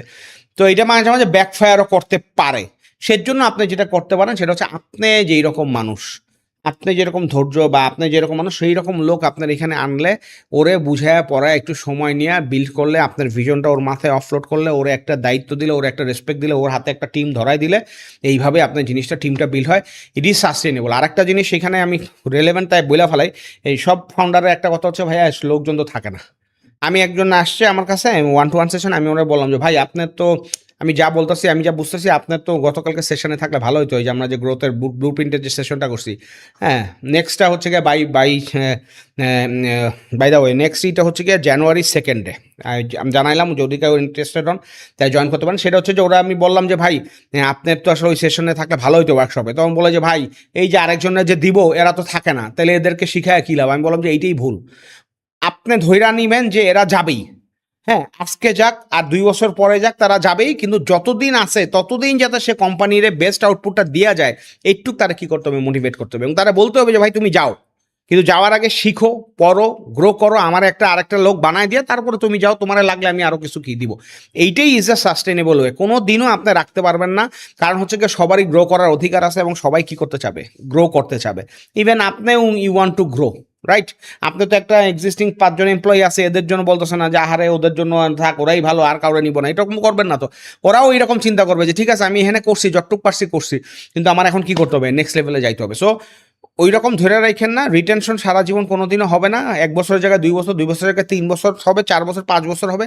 আমার বেলাতেও হয়েছে যেটা 7 বছর পরে আমি ঠিকই কি বের হয়ে আসি, বিকজ আমার তখন যেটা ছিল, আমার ওই স্টোরি ইজ দ্য ডিফারেন্ট। কারণ তখন চাল গ্রো করার প্ল্যান না, তখন হচ্ছে কি আপনার সাস্টেনেবিলিটির প্ল্যান। তা আমার হলো গিয়ে লাভ দিয়ে ওইটা নাম্বারস দিয়ে জাম দিব, গ্রো করবো। ওইটা যখন আমি দেখছি যে না এখন তো আর এটা হচ্ছে না, তাইলে আমার এখন নতুন কিছু নিয়ে আমি করতে পারি। আর গ্রসারি করতে করতে আমার মাথা স্টাক হয়ে গেছে, তখন আমি সার্ভিসে গেলাম। সার্ভিসে যে আরও 2 ধরনের পাইলাম, একটা সাস প্রোডাক্ট পাইলাম, একটা নর্মাল ফিজিক্যাল সার্ভিস পেলাম। এই যে আমার একটা এক্সপ্যান্ড করছে। তারপরে যে আমি ডিসেম্বরে চাকরি ছাড়লাম, এই যে গত ডিসেম্বরে চাকরি ছেড়ে আমি বললাম যে না, এই বড় সাইজের ব্যবসা করবো না, মিড সাইজের ব্যবসাতে করবো, ফাউন্ডারদের সাথে আলাপ করবো। এখন এরপরে ফাস্ট ফরওয়ার্ড আমার 250-300 ফাউন্ডারের সাথে আমার 1-to-1 মিটিং হয়েছে, আমার কথাবার্তা হয়েছে, এইটা হয়েছে, তাদেরকে আমি জানাইতে পারছি। এমন সব অ্যামেজিং বিজনেস হইতেছে চারিদিকে, যেটা আমি জীবনেও জানতাম না যদি না আমি এটা কি করতাম, ছাড়তাম। অ্যান্ড আজকেও হয়তো আপনার সাথে এসে কি হয়তো না, আমার কথা শুনে হয়তো 10 জন উপকার হইতেছে, সেটা হয়তো হইতো না। সো এই যে চ্যালেঞ্জেস উইল বি দেয়ার, কোনো দিনও রিটেন করা যাবে না। সো টিমকে বুঝাইতে হবে যে তুমি একটা ইম্পর্টেন্ট পার্ট, তুমি যতদিন আসো কন্ট্রিবিউট করো, এরপর you are free to go. ভাই এই যে অ্যামেজিং ব্যবসার কথাবার্তা বলতেছেন, আমাদেরকে দুই একটা অ্যামেজিং ব্যবসার স্টোরি শোনান না ভাই। অ্যামেজিং ব্যবসার গল্প, আচ্ছা ঠিক আছে। অ্যামেজিং ব্যবসার গল্প মানে যেটা আমি যে গল্পটা মানে বলতেছি, মানে এটা অ্যামেজিং আমার কাছে এইরকমভাবে যে আমি নর্মালভাবে চিন্তা করতে পারি না যে এইটা করে মানুষ অনেক ব্যবসা করতেছে। যেমন একটা ছেলে আমাদের লাইট অফ হোপেরই সেকেন্ড কোহোর্টে আসছে। সে আইসা, ছেলেটা আইসা মানে একদমই মানে খুবই অ্যাভারেজ লুকিং, ভেরি কিডিশ গাই। ওর বয়স হয়তো 24 বছর হবে। ও আসছে, আইসা ভাইয়া কেমন আছে, মানে খুব করে কথা বলতেছে। আমি বলতেছি যে হচ্ছে বাচ্চা ছেলেটা, আমি তখন বলতেছি ভাইয়া তুমি কি করো? হ্যাঁ ভাইয়া না বাবা বলি, আমার আবার বাবা চলে আসে অনেক। তো আমি বলেছি যে বাবা তুমি কিসের ব্যবসা করো? হ্যাঁ বলে যে ভাইয়া আমরা অনলাইনে শিখাই। আমি বলি যে কী শিখাও? কয় হাতের লেখা শিখাই। আমি বলি হাতের লেখা অনলাইনে শিখাও? আমি বললাম যে আমি তো সারা জীবন দেখছি যে হাতের লেখা ওই যে ফুটপাতের পাশে লেখা থাকে না, হাতের লেখা সুন্দর করে ওরা কয় যে আমি আসলে ভাইয়া পুরো ঢাকা শহর খুঁজে যতজন এরকম দেওয়ালে লাগছে এদের সবাইটা অনলাইনে নিয়ে আসছি। Just think about it. এখন সে 30 দিনের একটা কোর্স করে, 30 দিনে 30 ঘন্টা হাতের লেখার কোর্স অনলাইনেই।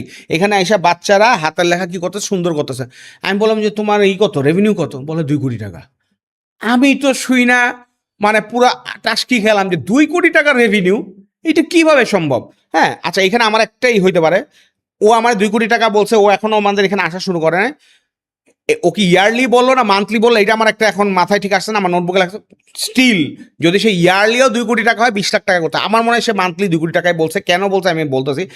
এরপরে সে তার আমি বললাম যে তুমি এইরকম করতেছো, এটা কি মানুষ করে? কয় হ্যাঁ করতেছে তো। তা আমি বললাম যে তাহলে তোমার এখন বিগেস্ট চ্যালেঞ্জ কি?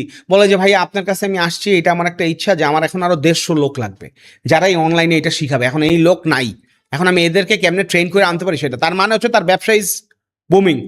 এই যে একটা ব্যবসা, তাহলে দেখেন যে সে কি অ্যামেজিং ব্যবসা করতেছে, আমরা হয়তো চিন্তাও করতেছেন, কিন্তু সে আপনার 50 জন লোক আছে, এখন আরো 150 লোক কি সে খুঁজতেছে। হ্যাঁ তুমি যে যার ব্যবসার কথা বলতেছি, তোমার নামটা আমি ভুলে গেছি, যদি দেখো হ্যাঁ তাইলে এখানে কমেন্ট করো। হ্যাঁ আর you are doing really great. আরেকটা ছেলে আছে, সে আইসা আমার নেক্সট লিডার্সের হটলাইনে একদিন নক দিছে। সে আইসা বলতেছে যে আমি কেকের ব্যবসা করি, ওমর ভাইয়ের সাথে আমি একটা মিটিং করতে চাই। এখন আমার ওখান থেকে মেসেজ দিছে যে স্যার এই বরিশালের একজন আছে, সে কেকের ব্যবসা করে, এই করে। আমি বললাম চিন্তা মনে করো কেকের ব্যবসা, ও আমার কেমনে নিবে, তো এক্সপেন্সিভ, মানে আমি তো ওর জন্য এক্সপেন্সিভ হয়ে যাব। ঠিক আছে তুমি ওরা বলো যে এই যে আমার 1-to-1 মিটিংয়ে আছে, তুমি করো।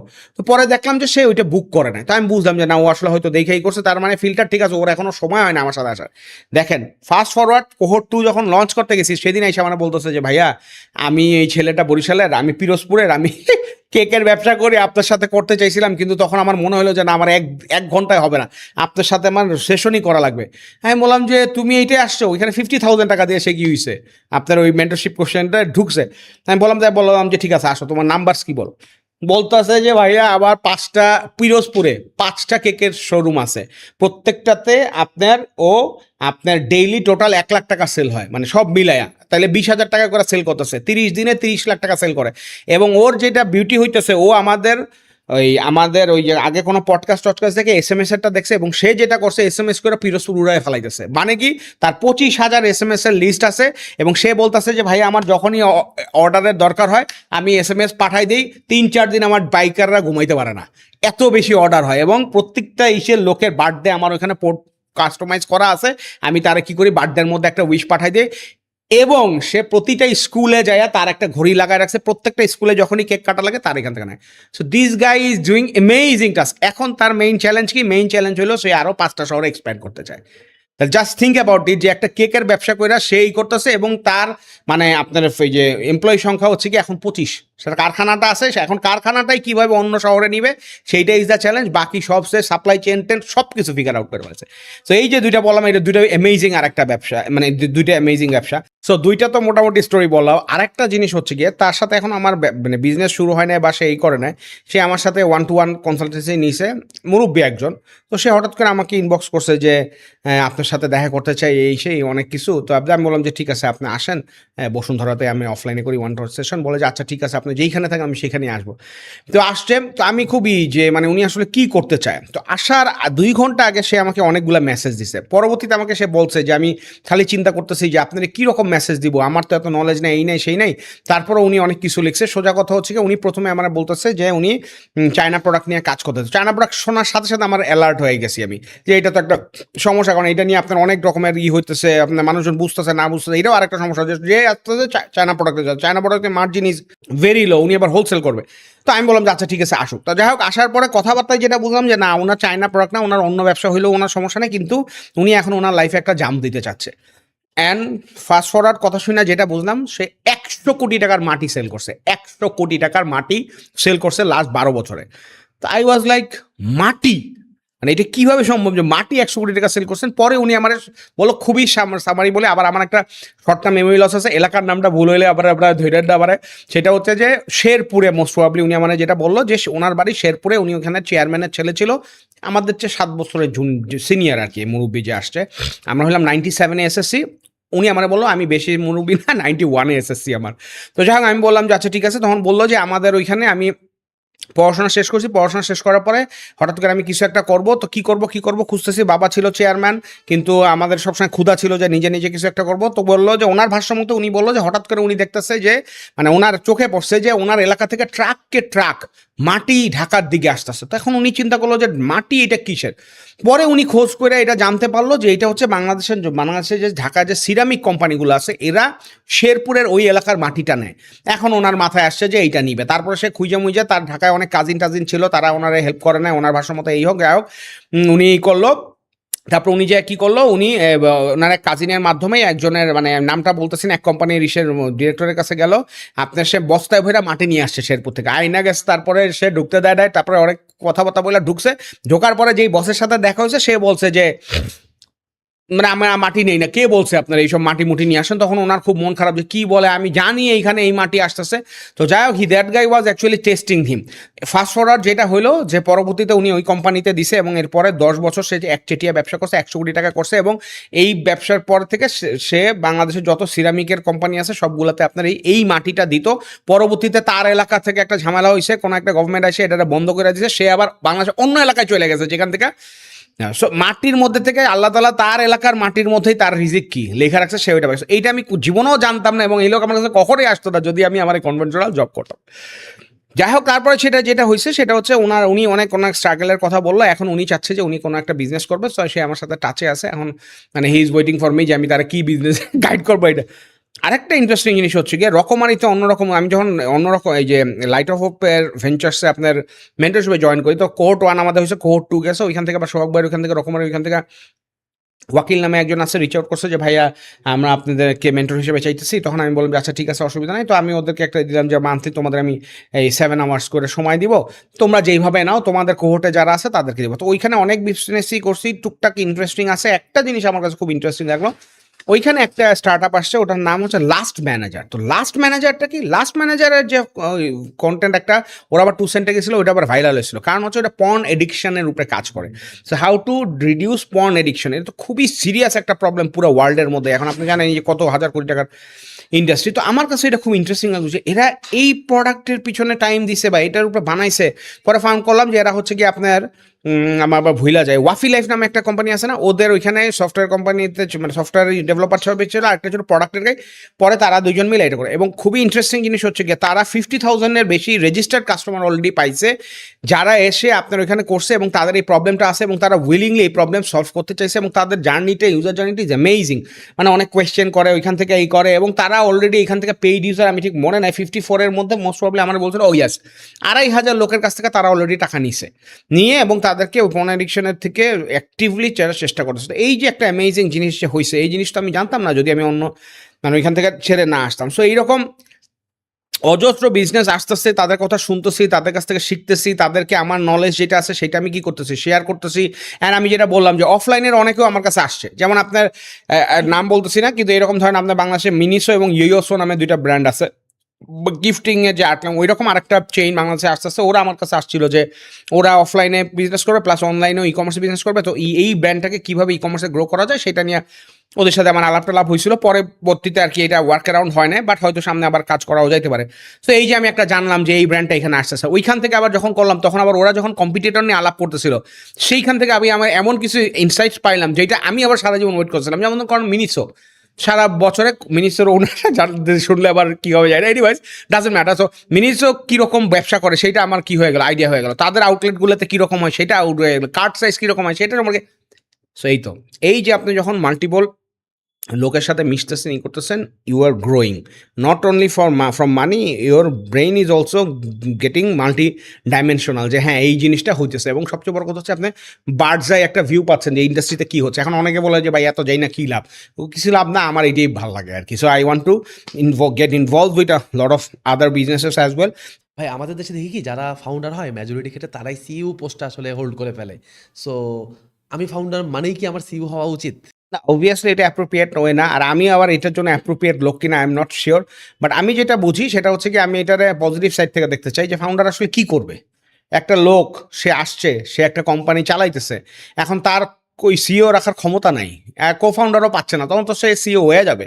এখন তো তার কোনো উপায় নেই, যদিও তার কোনো নলেজ নাই ওইভাবে, সে নিজেকে বুটস্ট্র্যাপ করে কোম্পানিটাকে দাঁড় করাইতেছে। সো এইখান থেকে আমি ফাউন্ডারদেরকে বেনিফিট অফ দ্য ডাউট দিতে চাই যে সে সিইও হয়ে গেছে।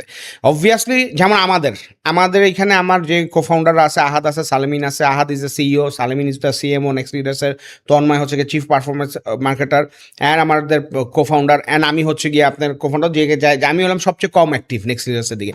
তো ওইখানে আহাদ ধরেন হি ইজ লাইক 26, এখন ওকে সিইও বানাইছি, কেন বানাইছে এইটা আবার আমার ডিফারেন্ট চিন্তা ভাবনা। ওকে যদি 26 বছরের সিইও আমি বানাই, ও 26 বছর না 30 বছর জানি না, যাই হোক ওর বয়স কম, ও 3 বছর 4 বছর গেলে মানে I am willing to take the risk to build himself. সে ওইটা করবে, ভুল করবে, ডিসিশন নিবে, ক্ষতি হবে, আমার কোনো আপত্তি নাই, কিন্তু সে নিজে কি হলো, একটা ডেভেলপ হলো, ওর ডেভেলপমেন্টটা আমার কাছে প্রায়োরিটিটা ইম্পর্টেন্ট, অ্যান্ড কোম্পানিটাও আস্তে আস্তে হইলো, এবং আমরা একটা লাখ টাকা সিও রূপে কি হইলাম না, ডিপেন্ডেন্ট হইলাম না। এইটাই হচ্ছে কি আমারই।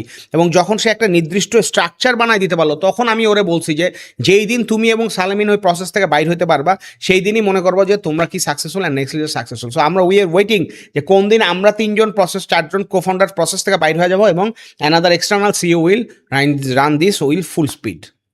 এই সো ইয়েস, আপনার সিও হইতেই পারেন, বাট আপনার একটা প্ল্যান থাকা লাগবে যে এই সময়টায় যায় আমি কি করব, একজন যোগ্য লোকের কাছে কি করে দিব আর কি, হ্যান্ড ওভার করে দিব যে তুমি আমার বাচ্চাটার এখন কি করো, আরও আগায় নিয়ে যাও। ভাই আমরা মোটামুটি আমাদের পডকাস্টের একদম শেষ দিকে চলে আসছি। সো লাস্টের দিকে এসে ভাই আমি একটা প্রশ্ন দিয়ে শেষ করতে চাই। সো লাস্ট প্রশ্নটা হচ্ছে আমার যে আজকে থেকে আপনি আজকে থেকে 5 বছর পর নিজেকে কোথায় দেখতে চান, বা আজকে থেকে 5 বছর পর আপনার ফিউচার প্ল্যান কি? মানে এখন একটা জিনিস হলো যে 5 বছর, এখন যে এআই এর রেভলিউশন হইতেছে, 5 বছর না, আমি বলবো যে 5 মাসেও সব উল্টে যেতে পারে, বাট স্টিল আমার ব্রড আমার ডিটা কি, এটা একটু মানে আমি একদম অনেস্টলি বলতেছি, আমার সবচেয়ে ফার্স্ট প্রায়োরিটি হচ্ছে টু গেট ইন শেপ। মানে আমার নিজে সুস্থ থাকার জন্য যেটুক দরকার, আবার এই হেলথের ডিরেকশন বা এক্সট্রা যা আছে সেটা আমি চেষ্টা করতেছি যে কিভাবে করা যায়। এইটা আমার ফার্স্ট প্রায়োরিটি। সেকেন্ড প্রায়োরিটি হইতেছে যে আমি যেই স্পিরিটে এই যে আপনার এন্টারপ্রেনারশিপ অ্যান্ড এগুলো যে স্পিরিট, আমি ইন্ডাস্ট্রিরা বুঝাইতে যাই যে I am not against anyone, হ্যাঁ I am with everyone. আমার স্কিলটা দিয়ে, আমার নলেজ দিয়ে, আমার এক্সপিরিয়েন্স দিয়ে যদি কারো হেল্প হয় আমি সেটা করতে চাই। অ্যান্ড আমি বাঁচতেও চাই, সাস্টেনেবল মডেলেই আমি করতে চাই। যেটুকু পেইড আমার দরকার সেটুকু আমি পেইড করবো, যেটুকু আমি ভলান্টারিলি করতে চাই তার চেয়েও বেশি আমি ভলান্টারি করতে চাই, কিন্তু আমি সাস্টেইনেবল ওয়েতে এই জিনিসটা করতে চাই। এবং আপনারা যারা মনে করেন যে আমার সাথে পার্টনারশিপ করা যাবে and you need my knowledge and you want to like take help in your business, you are more than welcome. And আপনারা যদি কোনো একটা এন্টারপ্রেনারদের নিয়ে একটা কিছু করেন যেখানে আমার কন্ট্রিবিউট ইনক্লুড করা যায় বা আমি কন্ট্রিবিউট করতে পারি, feel free to knock me. এইটা আমার একটা বড় জিনিস। আমি ইন্ডাস্ট্রিকে বুঝাইতে চাই যে আমি সবার, মানে সোজা কথা হচ্ছে যে আমি সবাইকে হেল্প করতে চাই। থার্ড জিনিস যেটা হইতেছে যে হ্যাঁ, এইটা নলেজ যখন আমার শেয়ার করা হয়ে গেল, আমি যখন শেপে চলে আসলাম, যখন আমার মনে হচ্ছে যে আমি মোটামুটি শেয়ার করা হয়ে গেছে, তখন হয়তো মানে আমার একটা আছে যে আমি আরেকটা জায়ান্ট কোনো ইঞ্জিনে ঢুকে আমি আরও নলেজ বাড়াবো, এবং বাইরের থেকে আমি যত নলেজ নিয়েছি সেই নলেজটা দিয়ে আমি আরেকটা কোম্পানিরে একটা নেক্সট লেভেলে আমি নিতে চাই। I could also mention some names যাদের সাথে আমার অলরেডি কথা হচ্ছে, বাট আমি এখন এটা মেনশন করতে চাচ্ছি না। যদি হয় ভালো, আলহামদুলিল্লাহ, না হলে আমরা নেক্সট লিডার্সেই গ্লোবালে নিয়ে যাব অ্যান্ড আমি অন্যান্য বিজনেস যেগুলো সেভ করবো। এবং আমি চাই যে আমার একটা সাকসেসফুল বিজনেসের চেয়ে আমি একটা আমার নিজের সাকসেসফুল বিজনেস অবশ্যই আমি রাখতে চাই, বা 2টা রাখতে চাই বা 3টা রাখতে চাই, কিন্তু এর সাথে আমি চাই যে আরও 100টা বিজনেসে আমার কি আছে, কন্ট্রিবিউশন আছে। অ্যান্ড এবং এটা অহংকারের জন্য না, এটা আমার নিজের ফুলফিলিংয়ের জন্য, অ্যান্ড ওই ফাউন্ডারগুলো যাতে আমার জন্য সারা জীবন দোয়া করে এইটার জন্য, এবং যাতে মানুষ মনে করে যে হ্যাঁ ওমর ভাই কিছুটা সোসাইটি অ্যান্ড ইন্ডাস্ট্রিতে কী করছে, কন্ট্রিবিউট করছে। এইটা একটা জিনিস। আরেকটা জিনিস যেটা হইতেছে সেটা হচ্ছে যে আমার অটোমেশনের প্রতি খুব ফ্যাসিনেশন আছে। হ্যাঁ, এআই অ্যান্ড অটোমেশনের প্রতি খুব ফ্যাসিনেশন আছে। এখন আমি তো আসলে বয়স হয়ে গেছে, আর তবে শেখার জন্য কোনো নেই। সো আমি অটোমেশনে আমি নিজের একজন কি বানাইতে চাই, এক্সপার্ট বানাইতে চাই, মার্কেটিং অটোমেশনের এক্সপার্ট। সো এই কয়টাই আমি মনে করি যে আমার একটা বড় জিনিস। অ্যান্ড অবশ্যই সুস্থ থাকতে চাই, আমার ফ্যামিলির সাথে আরও বেশি টাইম স্পেন্ড করতে চাই, অ্যান্ড আপনাদের সবার মাঝেই থাকতে চাই। ভাই আপনাকে অসংখ্য ধন্যবাদ আমাদের দ্য গ্রোথ পডকাস্টে আসার জন্য এবং আপনার গ্রোথের গল্পগুলো আমাদের সাথে শেয়ার করার জন্য। Thank you very much. আপনি ইনভাইট করার জন্য অনেক দেরিতে ইনভাইট করছেন। গ্রোথ পডকাস্টের মধ্যে গ্রোথ ভাইকে ডাকতে দেরি হয়ে গেছে, but it's okay, totally understandable. অনেকে মনে করে যে ওমর ভাই ব্যস্ত থাকবে, আসবে কিনা, বাট আমি সবাই জানাইতে চাই যে কথা বলার, আপনি যদি কোয়েশ্চেন করতে পারেন, I am ready to answer. হ্যাঁ, এবং I am willing to like share everything that I have learn with all of you. Thank you very much. So আমার মনে হয় আপনার প্রত্যেকে খুব এক্সাইটেড ছিলেন আজকের এই এপিসোডটা নিয়ে, এবং খুব এক্সাইটিং ওয়েতে এই এপিসোডটাকে আপনারা এনজয় করছেন। স্পেশালি যারা ফাউন্ডার আছেন, যারা বিজনেস নিয়ে চিন্তাভাবনা করতেছেন, যারা বিজনেস নিয়ে কাজ করতেছেন, যারা ভবিষ্যতে বিজনেস নিয়ে কাজ করতে চান, আপনাদের প্রত্যেকের জন্য একটা মাস্ট ওয়াচ এপিসোড ছিল এটা। সো আমি আশা রাখবো আপনারা আমাদের এই এপিসোড থেকে যা কিছু শিখছেন, এই সব কিছু আপনি আপনার বিজনেসে ইমপ্লিমেন্ট করবেন এবং আপনার বিজনেসের গ্রোথকে এনশিওর করবেন। সো আমি রাসেল কাউসার আজকে বিদায় নিচ্ছি দ্য গ্রোথ পডকাস্টের আজকের এই এপিসোড থেকে। দেখা হবে নেক্সট আরেকটা এপিসোডে। সবাই ভালো থাকবেন, সুস্থ থাকবেন এবং নিজের গ্রোথকে নিয়ে সবসময় চিন্তা করবেন।